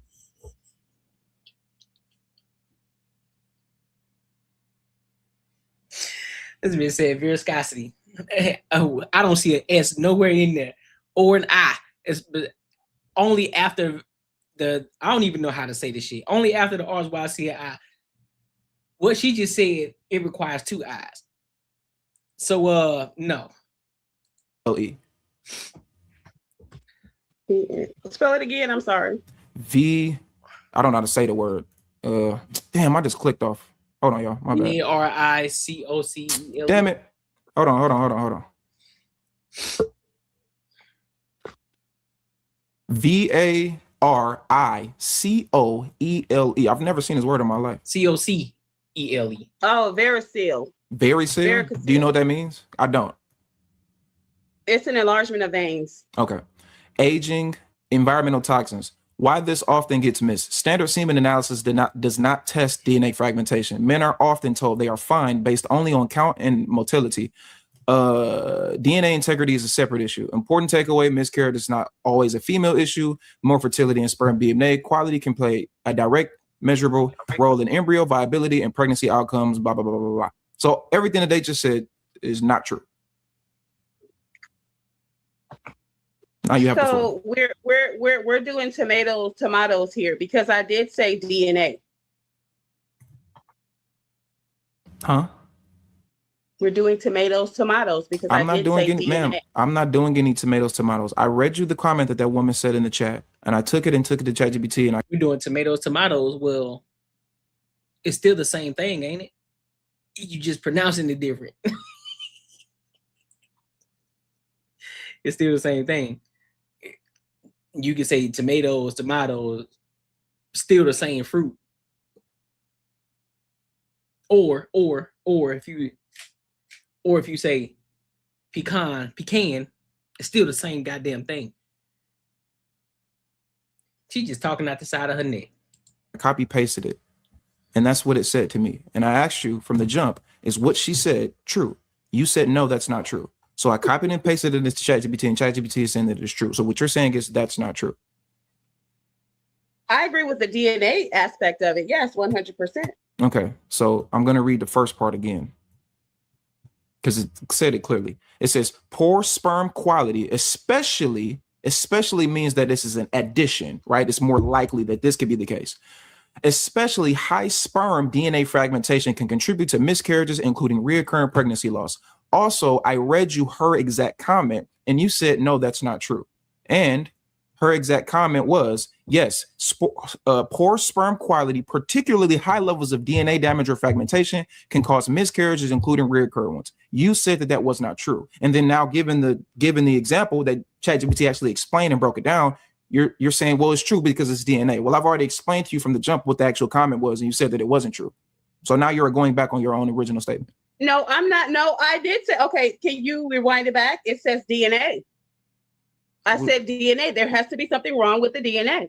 Ma'am, I read you the comment that the woman said. You said that was not true. You said, are you saying that this statement was not true? I literally gave you the floor to say that this was true or not, and you said that it wasn't true. It literally says, ma'am, in the actual breakdown, it literally says poor sperm quality, especially means that it's more prevalent for this to be the case. Especially high sperm DNA fragmentation can contribute to miscarriages, including recurrent pregnancy loss. It literally says, important takeaway, miscarriage is not always a female issue. Male fertility and sperm DNA quality, that's in addition, male fertility and sperm DNA quality play a direct, measurable role in embryo viability and pregnancy outcomes. What you're saying is that's not true. I agree with the DNA aspect, but is sperm not a part of DNA? Is sperm not a part of DNA? Of course, it's a part of the DNA. So you would now agree that a man can have a hand in play in a woman not having a healthy child or having a pregnancy or going through her cycle, or not the cycle, but going through the 9 months of pregnancy. You are saying now that a man can play a role into that. I mean, I'll give it to you, but I mean, the rate is not really all that. We're not arguing about rate, right? Most women don't get sexually assaulted, but it still happens, correct? Oh, most women do. A lot of women do. I didn't say a lot of women don't. That's a topic for a different day. The majority. This is why I hate about certain conversations like this. You hear a certain thing, but then you want to try to take that bitch off. And shout out to my dog Macaroni Tony. You want to take that bitch to Universe 7. He didn't say that it don't happen. He said it does happen. And then she takes it on the Universe 7. Well, we ain't gonna sit here and say that it don't happen a lot. No, we know that it happens. Not at the rate that you probably think it does, but yeah, we know it happens. We do. But the likelihood of it happening versus not happening, I think, what is it, 1 to 3? 1 to 3, right? If women don't get sexually assaulted. I didn't say a lot of women don't. I said the majority of women don't get sexually assaulted, but sexual assault is still an issue that women go through, correct? Right. Right. So we're not arguing rates. We're talking about the possibility thereof, which is what I'm arguing. I'm not arguing an absolute. I'm arguing a possibility. And my only point was, is there a possibility that a man, his sperm, can cause a woman to not have a healthy child or go through something during her pregnancy? You said no. And are you now conceding that you were incorrect and you're now saying yes? I'm conceding that I was incorrect. You know what? I actually have a lot more respect for you towards that point. So that was your first. I have a lot of respect for you actually for saying that. We got to give her some grace, fellas, because usually women don't do that. Right. Okay. Yeah. So do you want to get into the next point that we were speaking on? Because I know you have some more issues. No, yeah. So I was waiting for you to answer my question. What gives men the audacity to think that they're competent enough to make decisions for a woman? I can even add to that, when they can't even make good decisions for themselves. Yeah, and I asked you, where does the correlation from? And you gave the correlation to say, because women give birth, basically. Right. Okay, let me ask you this. What about the women who can't have babies? What makes them think that they are competent enough to guide her as well? Let's take pregnancy out of it. Right. So that's what I'm going to expand it. Great. Let's go. That's exactly what I wanted you to go to. So now give me the correlation. Give me the other correlation. Give me the other argument that you're going to say that correlates to making your question that you have. The fact that they make poor decisions for themselves. Okay. Men, I agree. A lot of men do make poor decisions for themselves. I would say the majority. Well, I would say, to answer your question, well, I don't know. What would you consider? I don't know if you would consider. What are you basing that off of as far as poor decisions? The fact that divorce rates are high. What? Abortion rates are high. What does that have to do with men? The majority of divorces are filed by women. Men don't have a say so. High. Well, because I'm sorry. Say that again. The majority of divorces are filed by women, and by the way, men don't have a say so when it comes to abortion. Right, and usually women don't divorce men for nothing. Based on when you actually have the reason why you divorce, you can't put nothing, right? A lot of times the highest reason is actually irreconcilable differences, which a lot of times correlates to money. Or a lot of women divorce because they're not happy. A lot of women divorce for most of the issues, but what does that have to do with the initial question of being able to make a decision? Because what about the people who don't want to be married? Like you're basing the question off of, okay, why do men get to make decisions for women? Because divorces happen? No, that's not what I'm saying. But that's quite literally what you said. No, what I'm saying is that my argument is that what gives them the audacity to think that they can competently make decisions for women when they can't do it for themselves. You brought Who makes the decision off of divorce? Who files for divorce? It doesn't matter. The woman makes the decision of divorce, but she doesn't do it for no reason at all. She just woke up today and wanted a divorce. Everything was going Some fine, women do that. and she just woke up and wanted a divorce. Some women do. No, women don't do that. You yourself have already said in some of your lives that women check out way before men. Yeah, women check out months before men. Right. So she didn't just wake up one day and say, "Oh, I think I'll have a divorce." Okay, I think you have an issue with understanding probability versus possibility, right? So there are women who completely divorce men for absolutely zero reason. There are women who divorce men simply because they want to take his money. Yep. Right? Are you saying that that's never happened ever since the beginning of time? There's no woman that has ever divorced. But it's a reason. But no. But you're saying that. But the argument again, you're questioning decision making, right? You're questioning decision making. So how does that correlate to men being able to make decisions for women if women have to make the decision to where they're going to leave men for simply by taking and using his money? How does that correlate to your initial question to say, why are men able to make decisions? And then what decisions are you speaking on specifically? Okay, so he should have chose better. He chose a gold digger. He should have chose better. I'm not disagreeing with that. That has nothing to do with the point.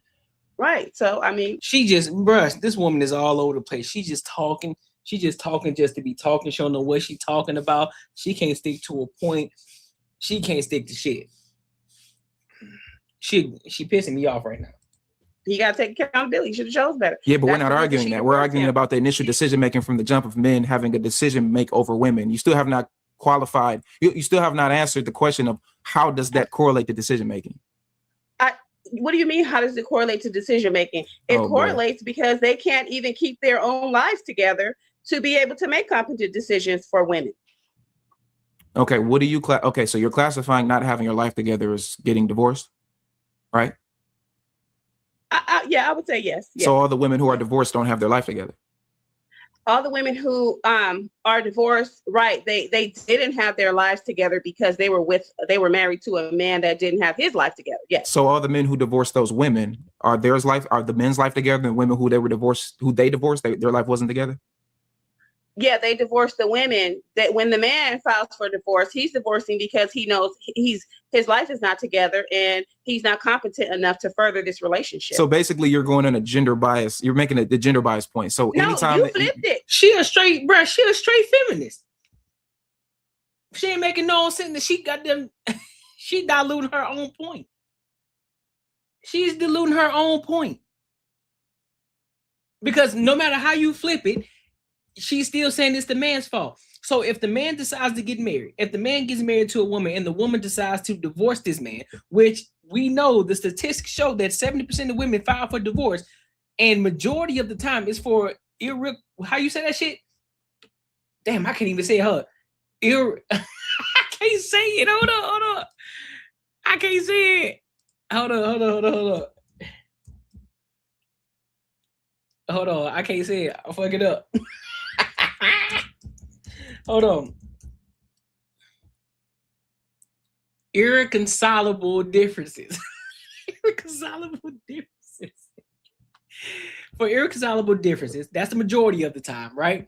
But then when he flipped the question around and then asked her, well, okay, so are you saying that the men who decide to get divorced, who decides to file for divorce, are you then saying that the men have their life together because they were the ones who filed for divorce? And she's saying, no, they're filing for divorce because they realized that they didn't have their shit together. What are you talking about? You flipped it. You flipped it. I know I flipped it to see if your logic was going to apply on both sides, and it doesn't. So if a woman gets divorced, it does. No, it quite the man literally is the doesn't, leader, man. right? The man is the leader, right? Here we go. Yeah, so he should be, because he's the leader. He's supposed to be the leader. So if the woman decides that this is so stupid. This is so stupid. This is so stupid. Let her finish her point. She's gonna divorce him because her life is messed up. It means her life is messed up because of him. If he decides to divorce her because his life is messed up, that means his life is messed up because of him, because he's the leader, he's the decision maker. Okay. What if a woman cheated? Is that his fault? Yes. Okay. Does that logic apply with your son? Yes. So if your son gets cheated on, if he gets abused, let's say if his wife puts his hands on her, that's his fault. Yes. Oh boy. Are you raising any men right now? Any boys? Yeah, I have a grown son. And you would advise your hold on, stop right there. You would advise your grown son, hey mom, I've been dealing with this woman. She's been putting her hands on me. She's been cheating on me. I've been doing nothing but loving and protecting and respecting this woman, but she's been putting her hands on me, cheating on me and lying to me. And she had a baby outside of wedlock on me, and I didn't even know about it. And I've been raising this child for 2 years, which is your grandson or granddaughter. You're telling me that's his fault and not her fault, and he should just deal with it because his life is not together. I would say it's his fault, but I wouldn't tell him he has to deal with it. But it's his fault. Okay, why would you say it's his fault? He chose better. Why would you say it's better? Okay, and if the logic applies on the flip side, if a man did that to her, she should have chose better as well.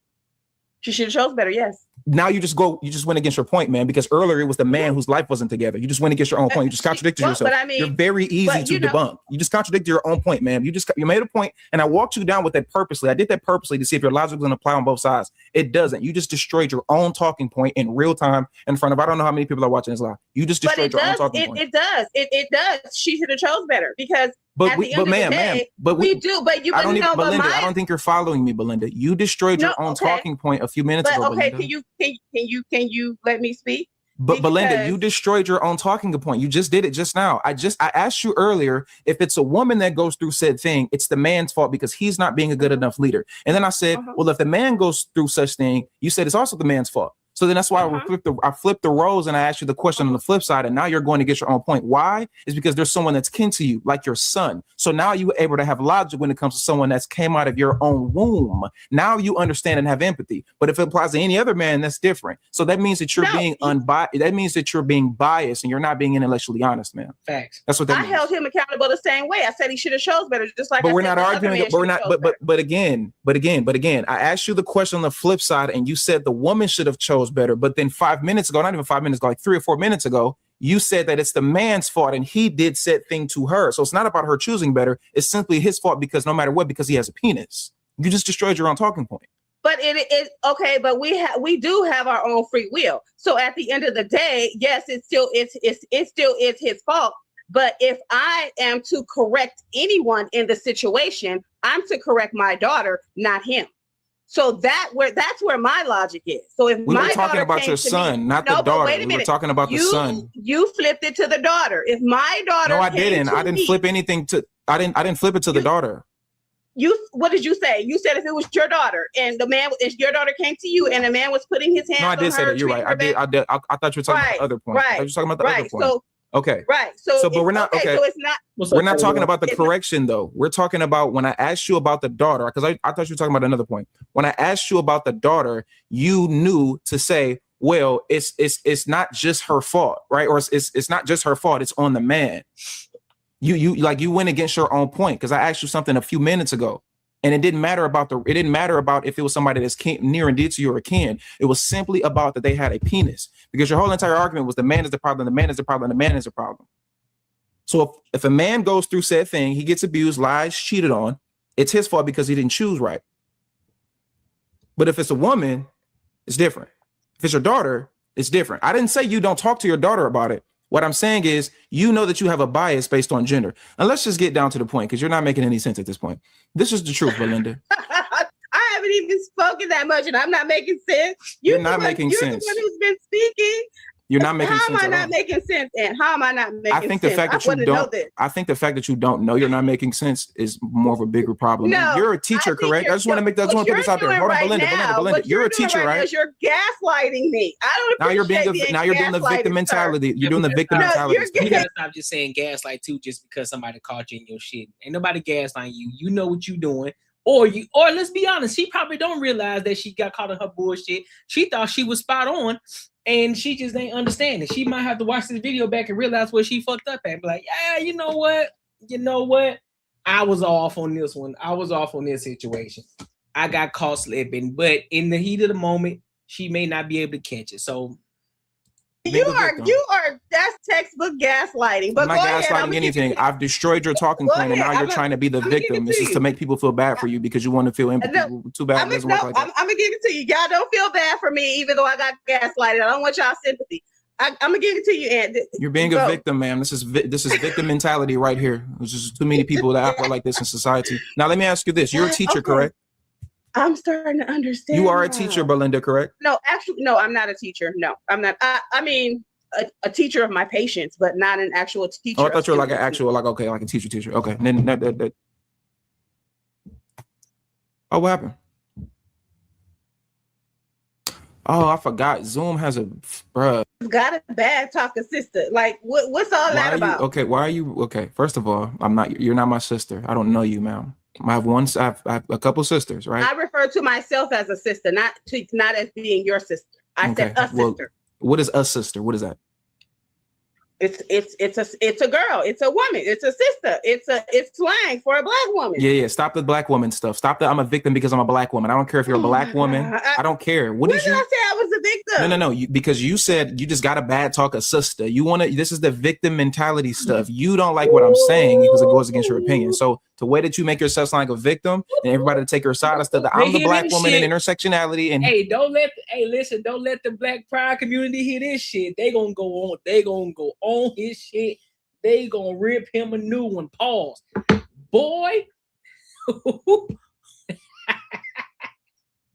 He doesn't like me because I'm a black woman. I don't care if you were purple. I would have the same energy. I don't care that you're a black woman. I don't care that you're a woman. Stop with the victim mentality stuff. Your race does not matter. I don't care about your race. I don't care that you're a black woman. I don't care what you are. You could be a blue woman, a green woman. You can identify as a shark. I don't care. I'm still going to give you the same work. So stop with the I'm a black woman stuff. Nobody cares that you're a black woman. I could care less. Okay. All right. I'll give it to you. Perfect. Your opinion. I love it. Do you see the way that I talk to men? I do. I see. Yes. Do you ever mention that they're a brother? So do I talk to them because they're brothers? No, you talk to them because they're people and they have a voice. Yeah. Thank you. I appreciate it. So let's get off the victim mentality talk. You can go ahead and continue what your point was, though. Well, I wanted you to really answer my question. You didn't answer my question. You did a lot of deflecting and asking questions instead of answering my question. So I'd like for my question to be answered, if you don't mind. Okay, I'll give you a perfect scenario. If me and you were in an empty room, just me and you by ourselves, we have no weapons, how would you stop me from doing anything? I'm not talking about strength. I'm talking about mentality. Y'all always take it to the strength level. Of course, he can protect me. No, he's stronger. He can overpower me. I understand that argument. Calm down. To answer your question, Belinda, the reason why, because you used the word confidence, the reason why men are able to... competent. I said competence. Competent. Okay, I thought you said confidence. You said competence. Okay, I got you. Competent. I apologize. The wrong concept. I thought you said confidence. You said competence. The reason why men have always had an upper hand over women is because you can't defend your position. That's why. If me and you were in a room by ourselves, there was nothing that you could do. And that's not a threat. Obviously, I would never do anything to you, Belinda, right? But the point that I'm making is there's absolutely nothing that you can do. Even when we talk about feminism, women empowerment, right? When we talk about all of these things, those are given to you by men saying, all right, here you go. If it wasn't for those things and men defending your position of what you believe in, you can have 1 million women marching in the streets right now for women empowerment and freedom, which is really not 2026. Women empowerment is really women hypersexuality empowerment. I want to act like a woman that's a whore, but be treated like a woman from 1950s. We know. But the reason why is simply because there's a biological mechanism. You can't defend your position. And unfortunately, men can defend their own positions. You have to outsource your own defense, Belinda. That's why. It comes down to that. I mean, I would agree with you. Okay. I would not disagree with you on that point. I would not disagree with you on strength. What I am simply asking is, I'm not talking about decisions as far as fighting and being protected. I'm talking about decisions as far as maintaining a life, maintaining a lifestyle, making. Okay, so they talk about something else now. So at the end of the day, bro, she wilding. She on to a whole nother situation. What up, Shell? What's good with you? This is what I can't stand about women who always try to use their degrees. Just because you got your degree, that don't necessarily make you intelligent. That don't necessarily make you smart. In some cases, it can, depending on the type of degree that you have. Or let's be honest, it may make you educated in that specific field that you got your degree in, right? But that doesn't make you overwhelmingly or overall intelligent. I hate when they do that. Oh, I got my degree. So that means you're really good at retaining information. You're really good at retaining information. That's all you're telling me. Scooby-Doo. Scooby-Doo. Scooby-Doo. But anyway, make sure you like, comment, and subscribe for the algorithm, and make sure you hit the bell notification. Listen, make sure you tap into the Patreon. Link is in the description as well as pinned in the comments. Also, be sure to support the channel. Tap into the super chats, y'all. Show your boy some love, dog. Show the boy some love. You feel me? Show your boy some love. So, what do we got more? How much time we got? I've been on. We still got enough time. We got 2 more topics. Let's dive into this Cardi B. Let's dive into this Cardi B and this damn this Stephon Diggs situation. Listen, I said this before. I said it when it happened, when it first popped off between the two. I said that shit will not last. I said it will not last. I called that bullshit, but everybody thought I was goddamn crazy. Oh, see, I can't wait. Everybody on Cardi's side allowing the hoe to do hoe shit. Allowing the hoe to do hoe shit just because she a celebrity. Oh, I like the way that she keep it real. I like it, girl. Do what you want to do, girl. Live your best life. You don't need Offset. Offset over that bitch laughing at her like, look at your dumb ass. You done got pregnant by another nigga. Now I think he about to go to jail. I think. Crazy work. But that be what it is. So let's go ahead and get into it. Let's rock out.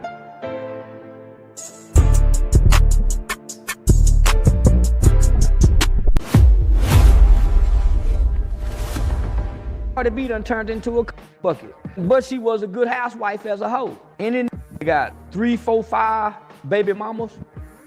I mean, he a lot of women raw. And shout out to THPP Network Studios, man. They be making great content over there. So shout out to them boys. So he's susceptible to carrying some type of STI or STD with a history of raw dog. That's the broken hoe. Yeah, that's the broken hoe. She have to have a man. Yeah, that's the broken hoe that have to have a man. That ain't a strong woman. That's why so many young girls and young ladies look up to her and admire. They all broken little hoes. And they enjoy being hoes. They just ain't getting a lot of benefit out of being a hoe. We're going to the Super Bowl! We're going to the Super Bowl! Let's go! She was almost like the urban version of the Taylor Swift with Travis Kelce. As I look at Travis Kelce and Taylor Swift, we've been talking about the relationship all year long. Taylor Swift after the Kansas City Chiefs. Yeah, that ain't nothing like that at all. Not even the urban version. Hell no. Hell no. Not even close. Not even close. Win Super Bowl 58. Everybody wanted to see her at the games. They wanted to know her opinions, you know. These football players are dating some type of celebrity. The celebrity's all of a sudden on the field, kissing them with their pads off. I'm like, what the f is this? Like, yo, it just seems too storyline. Like, yo, Stephon Diggs was like beyond washed. He got like 7 girls pregnant in a year. He gets with Cardi B. She started showing up to the show. Like, come on, yo, Cardi B is like Hispanic. She don't know about no goddamn American football. Now she know all the goddamn rules. She's on the field running left, running right. I'm like, what the hell? Every time they're like, all right, they're interviewing the quarterback. Let's pan to Cardi. She's over there. with Stephon. What? This guy was a perennial loser. This guy was kind of on the way out. All of a sudden, the storylines start making sense. And then, of course, the team he's on gets the flukiest schedule in history. And they're in the Super Bowl. 3 weeks later. Name something that is sexier when it's in black. I still got one. I'm going to smack the wig off. I don't tolerate disrespect. And that's just what it was, whether it be you or anybody else. Like, Ring? Is Cardi getting her ring? It's on the agenda, maybe, right? Right? I gotta get mine first, though. 12 seconds later. Inspiring message for Stephon before the game. One inspired message you got. Good luck. A few inches later. That will do it. Seattle Super Bowl champions for the second time. Less than an hour now. Can you reflect on the season, what it meant to you? Super proud of the guys. Super proud of my teammates. I wish things could have went another way, but you know the money, huh? Okay, you guys, so Cardi B and Stephon Diggs have allegedly broken up and unfollowed each other on Instagram. And when I tell y'all this is messy, this is messy. It looks like one person blocked the other and unfollowed. I know what you're saying. This seems so high school, but no, this is some grown Jerry Springer dysfunction. Mind you, it hasn't even really been a full year yet until she sat down with doing that interview with Gail talking about I'm having a baby with my boyfriend. That was literally just in December, November, y'all. The latest rumor about you is that you are having a baby. Mm-hmm. Well, yes, I am. I'm having a baby with my boyfriend, Stephon Diggs. I'm a great guy. I'm actually a great guy. Look at that. He on them snow bunnies.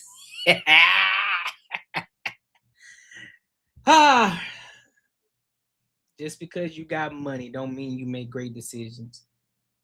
Just because you got money don't mean you make great decisions. She would have been better off staying with Offset. Let's be 110% clear. She would have been better off staying with Offset. Because everybody who was making posts talking about, oh, she upgraded. It's okay for a woman go and get somebody. Talking about, oh, well, he lift weights. Offset don't do it. Listen, bro. Listen, fam. Y'all really thought that was going to work? Y'all really thought that was going to work? How fast that shit popped off and the shit that he and Stephon Diggs had going on. His record of cheating and fucking around with many different hoes. You mean to tell me that was going to work? Out of all people, Cardi B, man, boy, y'all better stop. Y'all better stop. This same thing I was trying to tell my dog Raw. Bro, Cardi ain't it, bro. Cardi ain't it. That shit sound good. It sounds dope to have her name, her name and likeness in regards to, if you're trying to get some clout, cool. Fuck no. Ain't nobody trying to fuck with no Cardi, bro. Especially not long term. That shit wild. She funny to put it like this. She funny to laugh at. Yeah, she funny to laugh at. But man, ain't nobody fucking around no Cardi. I told y'all what was gonna happen. I told y'all what was gonna happen in this situation. I knew that shit wasn't gonna last. Knew that shit wasn't going nowhere. If it ain't snowing, I ain't going. Finish this phrase. Leave it what? Yeah. Nah, nigga, ain't no sleep. No, nigga, ain't no sleep. Ain't no sleep. For talking crazy, ain't no sleep. Rumors going around that Stephon Diggs had an affair with Cardi B while she was 8 months pregnant. I'm him. Right to another nigga. Jump right to when the left a nigga who cheated on the nigga that she was married to, right? She left him just to go get pregnant by another nigga that she ain't married to just to get cheated on again. Should have stayed where you was at, shorty. Should have stayed where you was at. Should have let her old buddy go ahead and get his shit off, and then he would have came back home. Everything would have been good. But now, but here's the thing. But here's the crazy part. They gonna demonize Stephon Diggs, but they ain't gonna demonize Cardi though. That's the crazy part. They're not gonna demonize her. They're gonna protect her at all costs. They're gonna say she ain't do nothing wrong. You know, she was just living life. Oh, girl, you gonna be okay. You a multi-millionaire. You don't need him. You gonna find you one. All this extra shit. You know, all this fake ass empowerment without holding her ass accountable. Like, bitch, you should have went back to where you was. You should have stayed where you was at.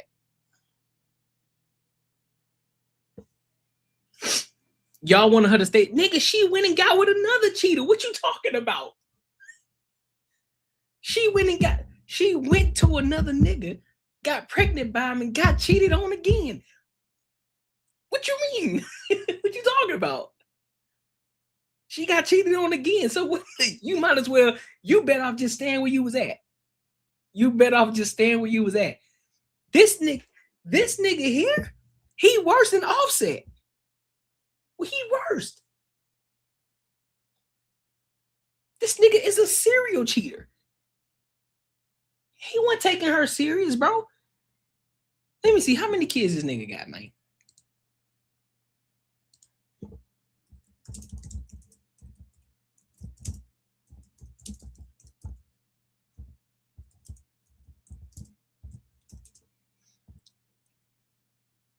He got three of them things already. He got 3 of them things. So he gonna have 4. He gonna have 4. He about to have 4 of them things. What? Let me see.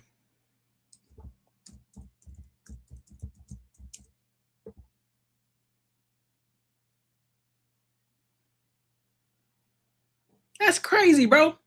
You should have just stayed, man. You should have just stayed where you was at.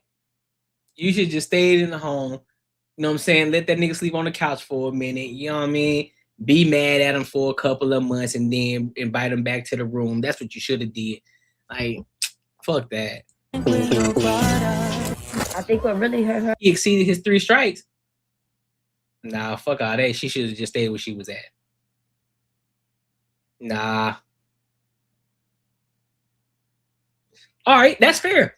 She should have got the fuck up out of there. She chased the meat, and guess what? She ended right back. She ended right back up in the same predicament. So by that logic, she should just stay where she was at. Real talk. Nah, she should have just stayed where she was at. She should have just kept it going. Is her being at that game, but also it was the other 5 or 6, however many baby mamas he has, they were all there too. And that is her reality now. That you are now attached to this man who's also attached to 6, 7 other women. To add insult to injury, they claim she actually left the Super Bowl a little after the halftime show. And on top of all that, the third guess for this alleged breakup is because there were rumors there was another woman allegedly outside his hotel room. And allegedly Cardi B was so fed up with the BS that she didn't even. You said I want to see her on the forensic files. No, I don't want to see her on the forensic files. I don't. But if you're gonna continue to keep on getting with the same type of niggas, you might as well just stay where you at. Stephon Diggs ain't no level up. Stephon Diggs wasn't no level up. That wasn't a level up situation. So you either just stay where you at or be completely single and just go have fun and do what you do. Go make music or go do whatever else that is you got to do and lead a man and stop fucking around.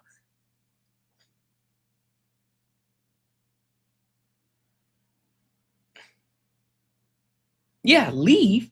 But leave and stop fucking with niggas and just go do your business. Go take care of business. But she ain't doing that. So by that logic, so that's what I'm saying. So by that logic, if she ain't just gonna leave and just stop trying to date and not just gonna focus on her business, she should have just stayed where she was.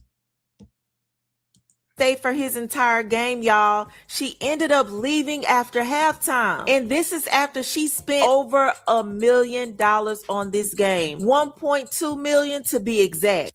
Oh, the deception. The betrayal, man. You deceived me. You gone to any good parties this week? Honey, I just came from a party. I took like 7 shots. I'm like, y'all talking to me, and I'm drunk as a mother. And you ain't bring nothing? Hell nah. You talking about Hey, where one you party at? where I went to all the parties, honey. Collecting the bag and getting drunk. Say what? Let me see.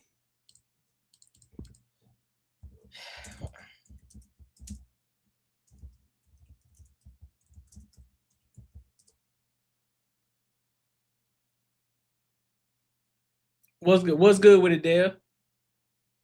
He worth more than that, bro. He worth 60 mil. He worth 60 mil. He worth 60 mil. He said, ain't nobody logic, leave regardless. Nope. Stay where you at. How many times someone's supposed to play in your face? Shit. Again, niggas gonna continue to keep playing in your face. You continue to keep going to the same niggas. You keep making the same fucking mistakes. Just go stay where the fuck you at if that's the case. Because again, the situation in itself don't make sense to me. You leaving cheat nigga just to go to another cheat nigga. Like I said, if you gonna continue to keep leaving a cheat nigga to go to a cheat nigga, just leave and stop fucking with niggas, period. But if you're not gonna do that, stay where you at.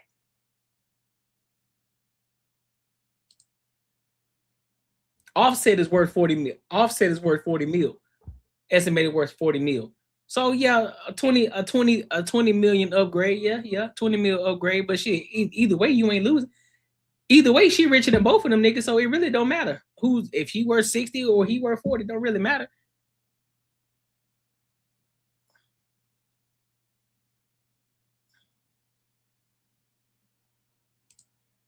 Taking free drinks and Okay.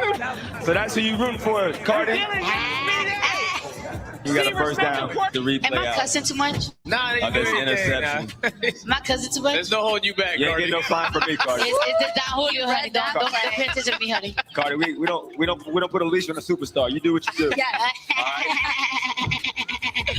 Even Offset fans are saying that she chose a dude that she knew was worse than Offset. Cardi, I just know Offset is cackling right now. I just know he laughing right now because it's just like, they're laughing his ass off. You left me to go be with the same man that's doing the same shit. I know he laughing. I really, really, really hope Cardi stand on business though. I really do. Let's see if she stand on business. Because how many times you gonna let these men play in your face? And the baby mama was there at the Super Bowl. He keep playing with Cardi. We all know how this gonna end. I'm gonna be honest, the only people that are shocked by this situation are the parasocial Cardi B fans. Because sports fans didn't told y'all how Stephon Diggs is. The man keep getting exposed for crazy wild stuff while he with Cardi. A lot of people feel like this happened because of Stephon Diggs' best friend, Pri. If you guys don't know who Pri is is a girl that allegedly was preggo by Offset. And she was also allegedly Offset's side chick. She also allegedly is BFFs with Stephon. And she wasn't just any side piece. This woman gave Cardi B hell. Now, she was allegedly pregnant with Offset's baby while he was still married to Cardi B. But what's crazy is Stephon Diggs had baby mamas on the sideline. He had the baby boys out there. He had KJ's baby Calm. That baby's name is Calm. He had the chain on. Stephon Diggs' baby mama is actually the one to have his first son, KJ. She was there at the football game to support him as well, and so was his son. So his son had on a little hat that said Snoop, and people noticed that when stay where she at. Stay where she at. Leave men alone. Focus on her business. She don't need to worry about hitting nobody up in no deal. Neither one of them. Stephon Diggs was walking into the stadium, that they could see that he had a belt on that said Snoop as well. So this is the baby mama that he's been rumored to really be in love with for a while now. And yes, this is the Kiki that Drake made that song about. She was front row with his firstborn son, who was born a few months before Cardi B and Stephon's son. So Cardi had to sit there and watch Pri and his other baby mama at this game. He really love KJ though. He got here tagging and bagging. He take care of KJ. He pay all her bills. Him and baby Calm. B&B Records. That's the first boy. He having his way when it comes to the women. Look at his baby mama. front row and center with his child. And y'all probably don't look at it as a big deal. But bro, she rocking this a custom jersey with his number on it. A custom jersey. That says a lot. That boy is still clapping those cheeks. He got 4 baby mamas in 1 year, all on months apart. That's crazy. You think they ain't gonna show up to the Super Bowl game and support him? He's still taking care of them. That still tricking and mind you, still plucking them. They probably still got a bonus because they got to the Super Bowl, even though they lost. Y'all just don't want to accept the fact that he's doing it. Oh, he'll never do Cardi B like that. Now, a lot of women are praising her for moving on and not. Multiple baby daddies. Julio put 4 or 5 babies in the. She got 2 different baby daddies. He got 7 different baby mamas, and all the kids are around the same age. We are the ones that are championing these type of females because it's way too many of y'all out here trying to make an excuse and make it seem like, once again, she's the one that's calling the shot. She the one with the leverage. She's the one in control. She the one that dumped him. No, the he didn't. When a male sees that you don't mind being in a rotation, being a part of his roster, he categorizes you and say, oh, okay, this is what this is. Greetings, you polite savage. I see what you feel me? I told you, bro. The court, how you been, fam? Been a minute. What's up, Timmy? What's good with you, homie? It's been a minute. What's good with you? What's good with you? Nah, I'm telling you, bro. I'm telling you. I already know what it was. I already know what it is, bro. I called that shit from the jump. Called it from the jump. Ain't fooling nobody. Ain't got no control. You should have stayed where you was at. That's on me. You should have stayed where you was at. That's wild work. That's wild work. Hey, make sure you like, comment, and subscribe for the algorithm. Make sure you hit the bell notification. Hey, make sure y'all hit the super chats too, bro. Y'all been slacking. Y'all been slacking lately, man. We're gonna have to have a conversation. We're gonna have to have a conversation. All right? We're gonna have to have a conversation because y'all slacking over here in these streets. Let's see what we got next. Speaking of super chats, let's get into some money. Let's get into some money. Hey, we want some money. Let's talk about 7 business ideas to start for beginners. Let's talk about it with Miss Cody Sanchez. Let's talk about the money, all right? Make sure you like, comment, and subscribe for the algorithm, and make sure you hit the bell notification. Let's rock out.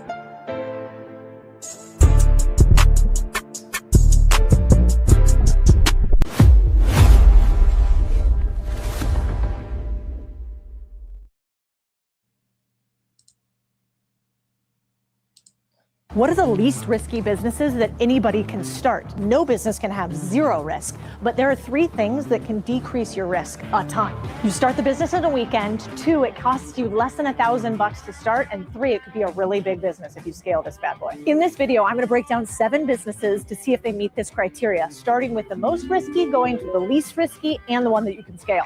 Just wait until the last 2. You'll have no excuse not to try something. First one.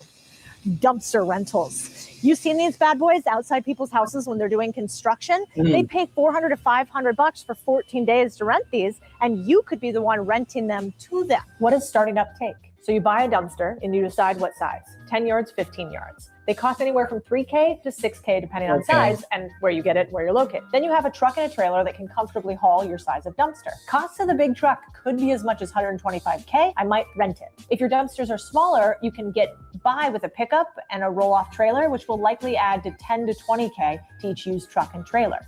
I'd start with just renting one out. I do this on the cheap with less risk. Now, marketing.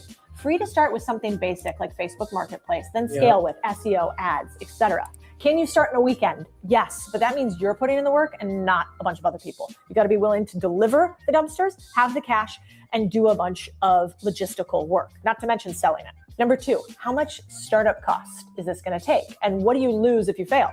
Well, you can start with one dumpster and wait until it pays for itself for you to buy your next one. That's what I do. If you fail, you lose the cost of the dumpster, the truck, and the trailer if you're renting it. You've probably spent around $4K on the dumpster, but could sell it back to someone to recoup at least half of the cost. If you've purchased the truck or trailer, you're in a little deeper. You've likely financed something and are out a lot more time and frustration. So let's take baby steps. Can you spend $1,000 or less before you start being profitable or making money? No, you're probably going to spend closer to $5K minimum to get the business off the ground unless you do complete pre-orders without owning anything. Now, Nope, we got to start. Listen, I ain't going to hold you. This ain't the one. Nope, unless you already got a ton of capital. It could be a very lucrative business, but if you're somebody who may not have or don't even want to spend $5K for a startup, even though $5K is really not a lot. If you're somebody who wants to have really low overhead and really low startup costs, yeah, I wouldn't recommend this one. This makes this business one of the quote unquote riskier ones in our list, but is there a potential to scale big? Yes. This guy owns an established dumpster rental company. Here's what happened.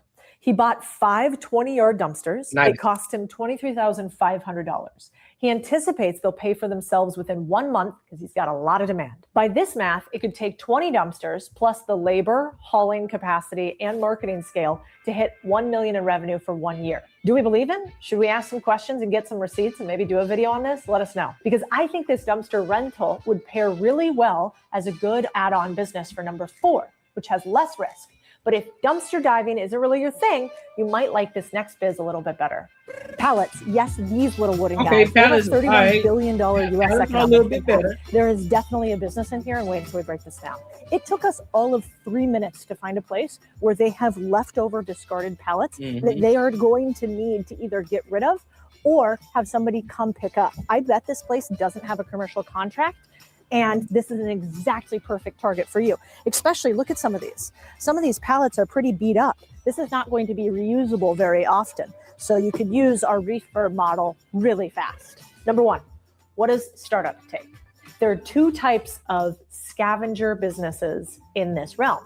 Number 1 is reselling. So 1.8 to 1.9 billion pallets are in circulation in the US. When a big store or warehouse gets deliveries, they throw the pallets to the side and they become like expensive waste for most companies that they have to go pay to get rid of. These are plant nurseries, hardware stores, construction companies, not giant stores like Walmart.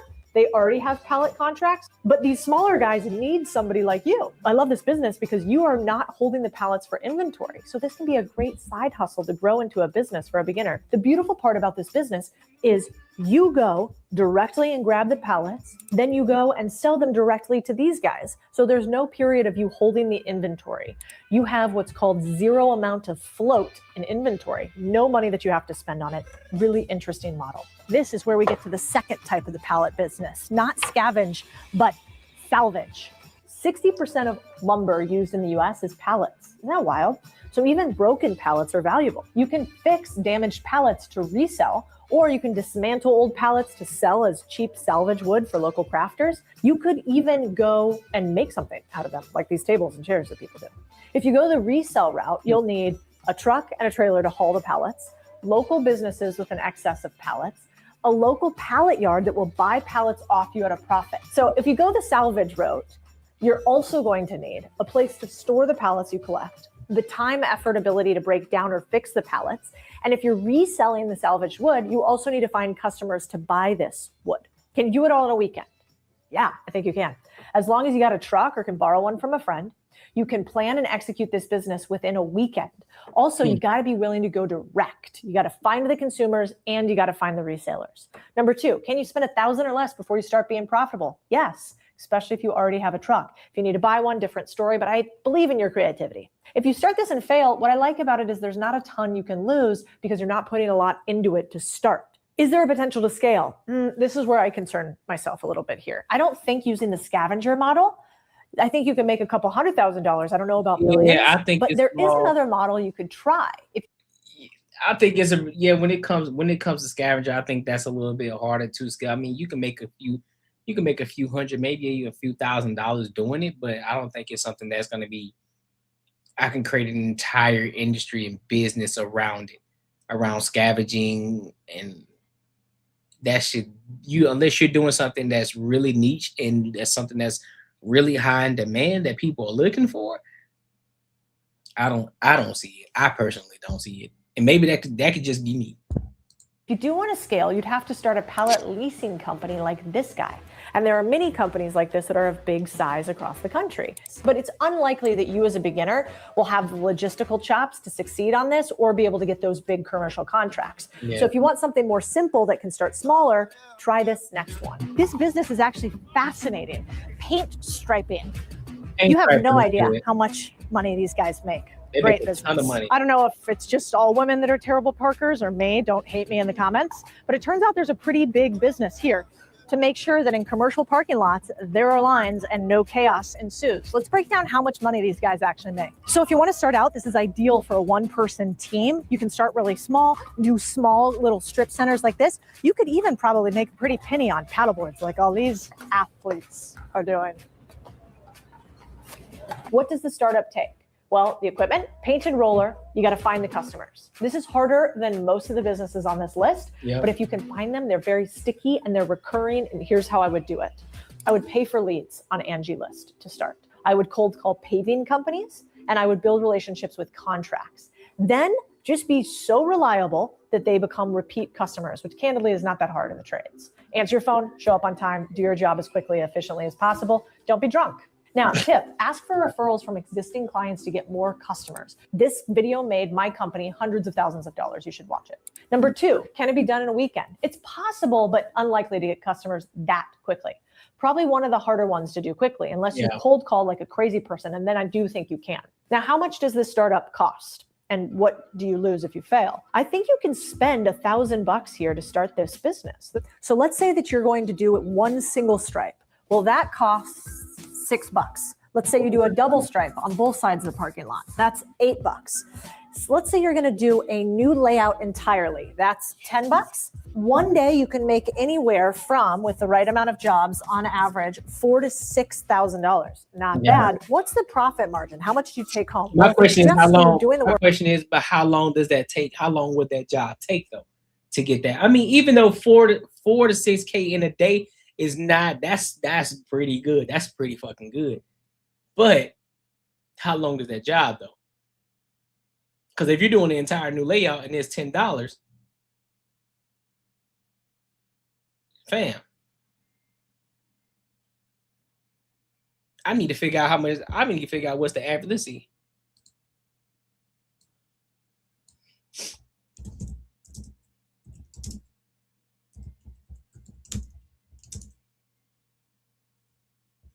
Work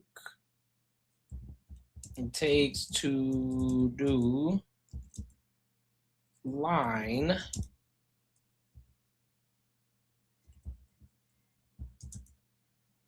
in parking lot. So we're looking at, so every time we're depending on line striping and parking depends on.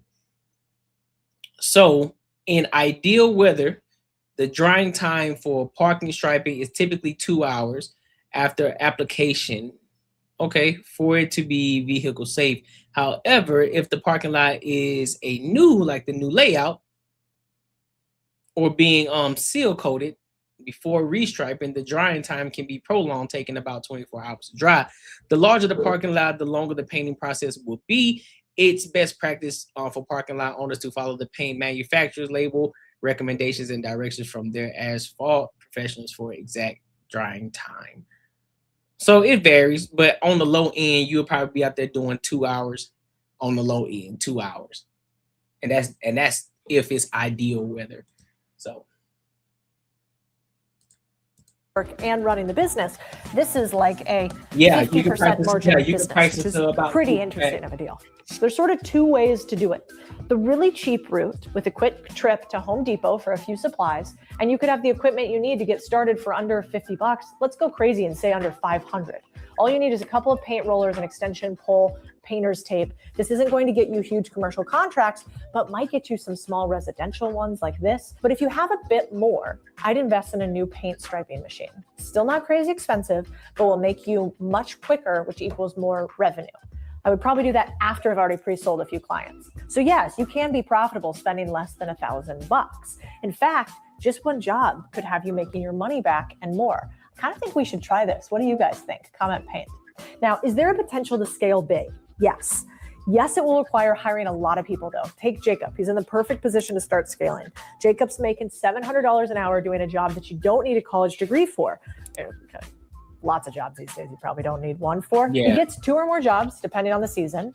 Definitely none during the winter if it's snowing. Let's call it $3,500 in revenue per job with 2 jobs a week. That's $500 to $750 for expenses for each job, since he does them largely by himself and includes the gas and paint. That means $15 to $25K a month or more he's making. I'm loving those numbers. I think there is definitely potential to turn this into a business. Yeah, I think that one. I think out of all of CRM, those, automated invoices, and a perfect. I think out of all the ones that she showed so far, I think the paint one would be the best one, especially when you're talking about starting out. Professional website, and you could have a scalable business on your hand like this. How do you scale? Scale comes from more customers. And so for all these businesses, how do you get more customers fast? You dominate your local SEO with a killer website. To scale one of these businesses, the main thing that you need is more customers. When you're scaling a business, you already need to learn finance, ops, sales, hiring. Do you also want to spend tons of time designing your website or, God forbid, becoming a coder? I'm going to pass on that, and you can too if you use Hostinger. So Hostinger AI website builder creates a fully professional website in seconds with the help of AI. Just describe what you're after and the AI will get it done for you. When I launched my first business, taking it online was a pain for me, especially because I started in finance. So I just had this wish that this has been around. One of my favorite things about Hostinger is that its e-commerce tools come with 0% transaction fees, something you don't see every day, which means all the profits go straight to you. Now let's talk costs. Plans start at $2.99 a month, that's $2.99, and you get a free domain, an email to give your business a professional look, tons of cutting edge security to help rank high on Google, and a bunch of AI tools that will end up saving you even more money on copywriters and designers. If you head to hostinger.com/Cody10, so Cody 10, and use code Cody10, the number 10, you can save an extra 10% off. Because I got you. If I get a deal, you get a deal. Remember that first business we talked about, dumpster rental? How about a service-based version of this? Trash hauling. You throw a bunch of junk in there and then you get your business rolling. Let's break it down. To get started, all you really need is a truck, a trailer, and a way to get customers. Now, I probably would require a truck that actually ran, but I would rent all of these bad boys to start. I probably wouldn't buy it. And a trailer like that might be expensive if you were to buy it new, but rent it used, buy it used, and then you're off to the races. The question is, can you start it in a weekend? Go straight to Facebook Marketplace and grab one of them trailers because they got everything for sale on Facebook Marketplace. That's a hidden gem. I ain't gonna call it a hidden gem, but I do think that a lot of people don't use it in the capacity as they should. Because there's a lot of things you can find on Facebook Marketplace. Vehicles, trailers, anything. My answer is yes. It's going to mean the most important thing, that you figure out how to get customers. Driving around one area of Austin, I have found a ton of things that you should use as junk removal potential. You can get the bare bones up and running quickly, especially if you do something like they did, which is go after college students, for instance, very specific niche. Now, how much does the startup cost and what do you lose if you fail? Can you spend $1,000 or less before you start being profitable? Yeah, I think you probably can. Is there a potential to scale big? Yes, if you expand your model slightly. Here's how I would do it. Use the money from your first few months of jobs to buy a bigger truck, a trailer, and or a dumpster, or do that if you were renting it the first time. Bonus, revenue once you establish this business. You buy more dumpsters to rent out, a la the first business in the list, now with less risk because you have more revenue. If you want to find more ways to get partnerships and clients, I would partner with furniture stores. People buying new furniture would love to get rid of old furniture at the same time. Property managers who need to help clearing out rentals after messy tenants, facility maintenance managers who need help with extra junk or debris around their dumpsters. Now, once you're consistently booked, start building a team and buy more equipment as you can. That's business 101. Let's talk about a really specific case study. So these guys started College Hunks, and they started it as a summer job for the founders. They made $8K in the first summer in 2003. They're now franchised at 150 locations across the US and made $145 million in revenue in 2020. That's system-wide revenue. Damn. This one, number 5, Courier. Now, everyone's heard of DoorDash and Uber Eats Postmates, but what you may not know is there's a similar service that's often fulfilled by small businesses for small businesses, and it could be you that does it. What does the startup take? A courier business can be flexible to what's best for you in your area. For instance, New York City, bike courier, urban, limited scaling, big cabs, I guess. Special delivery, this is like hazardous materials, climate controlled goods, medical supplies, premium. Van truck deliveries, most common, most flexible, more scalable. And then a highly logistical business it is. So your profit is actually determined by how efficient you are with your space and routes. So can you start it in a weekend? I don't actually think you can. I don't think you can start a commercial courier business in a weekend. You could buy one in a weekend. And if you guys want to learn how to do that and go into more depth, you could click this link below. That's probably what I would do. I would buy a UPS route. I would buy a FedEx route. I would buy an Amazon route. And then you could launch this very quickly because you jump right into it. But if I was to start individually, I think maybe you could do it this way, which is TaskRabbit. You could go and make money on TaskRabbit by couriering things back and forth. And in between you making money that day, let's say your first couple $100 on TaskRabbit, I would be reaching out to every single furniture store that I could find. And I would probably have some sort of business card that talked about the fact that I courier things back and forth. Do you guys need anything? Can I handle anything? Because the key to making this a business, not you being a glorified Uber, is commercial contracts, not you doing this for individuals. You could set up something for individuals like in your neighborhood, but then we're talking to like a SaaS marketplace and they aren't reoccurring customers. So I don't love that idea. Can you spend less than $1,000 before you start being profitable? Theoretically, if you do the TaskRabbit way, yes, low startup costs, but the real risk is in insurance, driving a personal car, being responsible for safe deliveries. Yeah. Is there a potential to scale big? Yeah. Yeah. If I was to take this business to 6 figures, I'd build partnership with other local businesses. Yep. I'd have common companies that need couriers. So like printing companies, delivering time-sensitive print jobs, accounting firms for documents there with legal and financial institutions, retail companies from warehouse to supplier to store. But I would layer on top of this, really importantly, some sort of acquisition. I would probably look to buy, using the profits of the business, an Amazon, a UPS, or a FedEx route. That last mile delivery is the most expensive part of every business. I think you can get to 6 figures. I agree with that. I agree with that because I've actually been in talks with somebody right now in regards to using my truck for a courier business and, you know, picking up and delivering. But right now we're trying to iron out some details because the timing from me going to work and me actually making deliveries, it ain't working so far. So we're trying to figure this out to where it can actually make sense, where I can knock that shit out and boom, still be at work and do what it is that I need to do, make some bread until we can get this thing to scale and then take the route that she's talking about now. So yeah. Sort of cobbling this together. To get to 7 figures, you'd really have to include a fleet of trucks. So here's a case study on how you could do that. Like this company, which is called Hotshot. They contract out drivers who have their own vehicles and they offer customer services at every step of logistics, express delivery, final mile delivery, warehousing. So I think when people think, hey, I'm Ubering or I'm TaskRabbiting, it's going to go nowhere. I just want you to think one step bigger than that, which is you got to think outside. You got to think outside the box. Yeah, you start somewhere.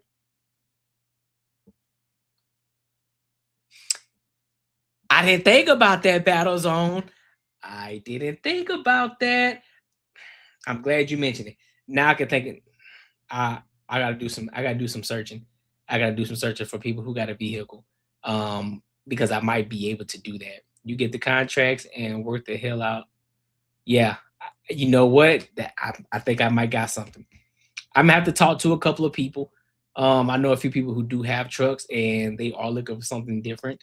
So yeah, I think we got something here. I think we might have something here. Work the shit out of them, let them run the routes. And then after they run the routes, oh, that's dope. Let me write that down.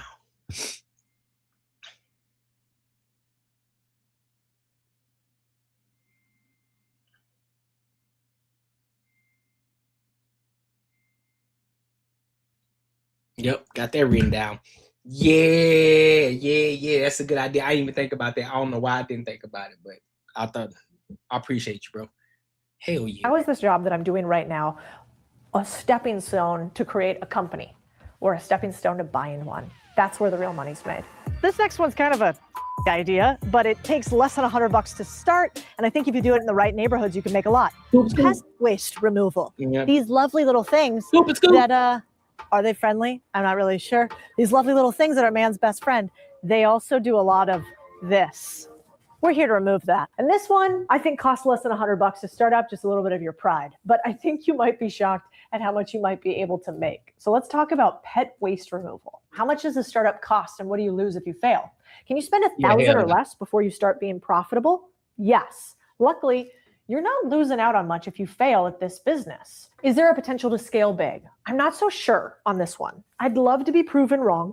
I need one of y'all to make $1 million shoveling, you know what, so I can come back and say I was wrong about this.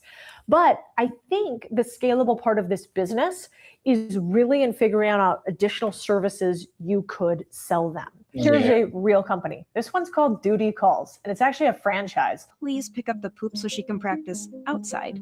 I'll put it on the to-do list. Now, I can see real franchise numbers from something called the FDD, so I can actually see how much money they make.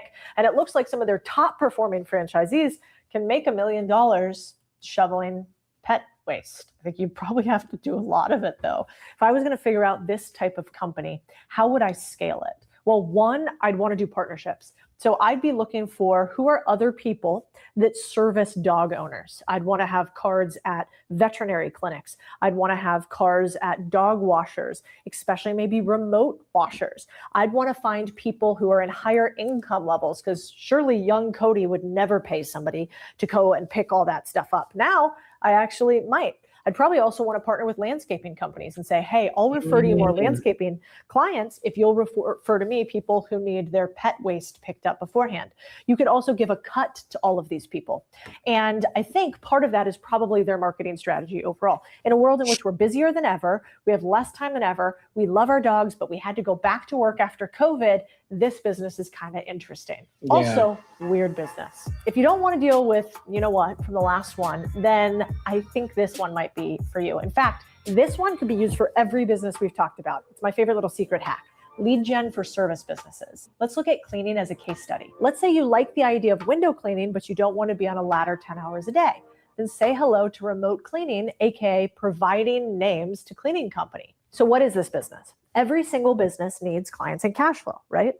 The problem with most businesses is that they don't have enough of them. In fact, the number one killer of businesses is that they can't bring in enough revenue. So what if you can solve that problem to them? Imagine you're a small business owner and somebody comes to you and says, I have like 10 people who want to use your service.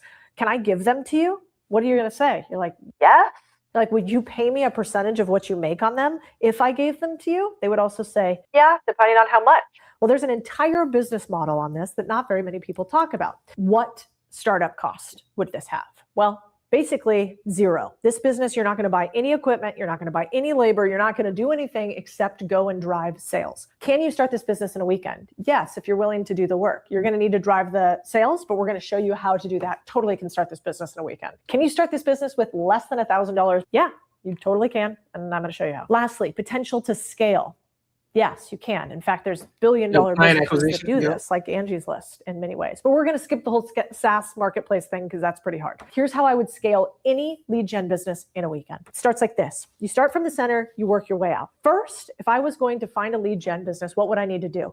I would need to go and find a few companies who said that they would pay me if I drove them leads. So first, I would start and make sure that I cornered a market.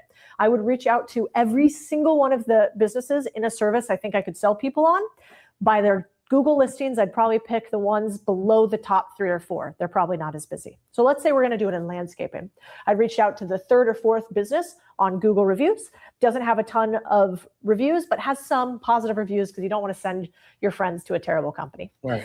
Then I'd reach out to 4 or 5 of them until some of them told me that they would, in fact, pay me for my leads. I'd ask them for a percentage of the lead. Let's call it 10 to 20%. We'll see what they say. I might actually ask them for a flat fee so that I don't have to chase money. I give you these leads. Will you pay for them if they close? Yes. Once I found that, I'm going to go outside of the circle a little bit. I'm going to go to my friends and family and say, hey, I started this new business where I'm working with a landscaping company. Would you be open to working with this landscaping company? Do you need any help? We'll beat any offer that you have. We'll be similarly priced to anything else you have. Would you do it? Then I go a little wider. I'd go around a neighborhood and I'd door knock around all the whole neighborhood until I found a cluster of people who all needed this service. And then I would give that to the landscaping company. I would basically get more and more tech-based the broader that I went. So at some point, I'm making Instagram content. I'm doing PPC ads. I'm doing partnerships. But to start, because I just want to make it in the weekend, I'm going to use my little fingers, I'm going to use my ears, and I'm going to use my feet. And that is how I would scale this business to start. Afterwards, you can turn this into a machine once you understand what's called acquisition, especially online. Most small businesses have no idea how to get customers and are so busy just trying to fulfill the services that they have that they can't go out and get new customers. And that's where you come in. All right, let's sexy this up a little bit. Let's say you don't want to do lead gen, you don't want to do boring business. You're like, give me something artsy, hipster, cool. I want to be able to paint my name on the side of a building. Actually, speaking of paint your name on the side of the building, this is a mural that I paid $1,200 for somebody to do for me. And it got me thinking, there are murals all over Austin just like this, where people actually leave their Instagram handle on the end of it, like a business card, and to get kind of known all over the internet. Why don't we cover one of these bad boys? If you guys help me get this video to 1 million views, I will tell you every... Yo, that's a fact. You don't even have to be honest with you. You would just cold call real estate agents and brokers all day long. You don't even need to go around the neighborhoods. You don't even need to go around the neighborhoods because there's always somebody who's trying to sell a home, trying to buy a home, rent a home. Oh, yeah. Interesting. I'm going to have to look into window cleaning. I'm going to land one of these motherfuckers. The thing is, I don't want to spread myself thin. No, that's one thing I don't want to do. I don't want to spread myself thin, then I end up not doing nothing, right? So, what I'm gonna do is I'm gonna take down maybe 3 things that I would definitely be interested in, right? Preferably something that I have a little knowledge in, right? Pressure washing,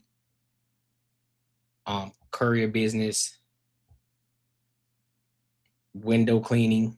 So I think those, or possibly home cleaning too.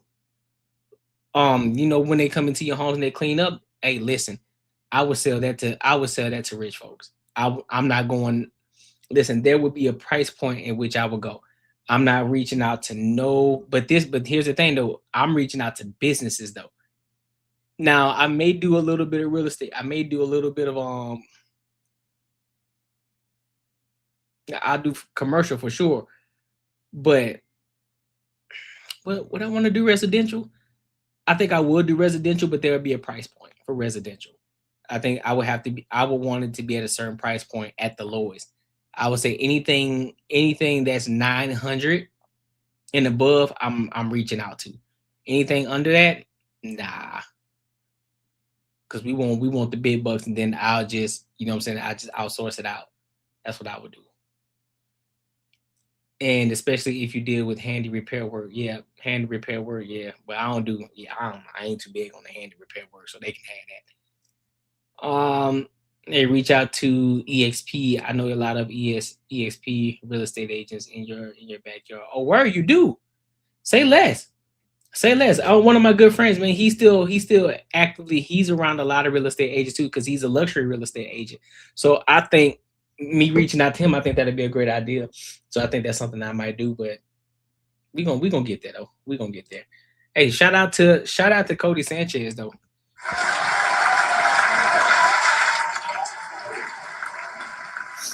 She be cooking, bro. Make sure you like, comment, and subscribe for the algorithm, and make sure you hit the bell notification. Listen, man. Tonight was dope. I appreciate y'all for kicking it with me. Make sure you are here Saturday, 3:05 p.m. to come lock in with your boys so we can get it in again, all right? So, with that being said, my good people, I appreciate you. I will holla.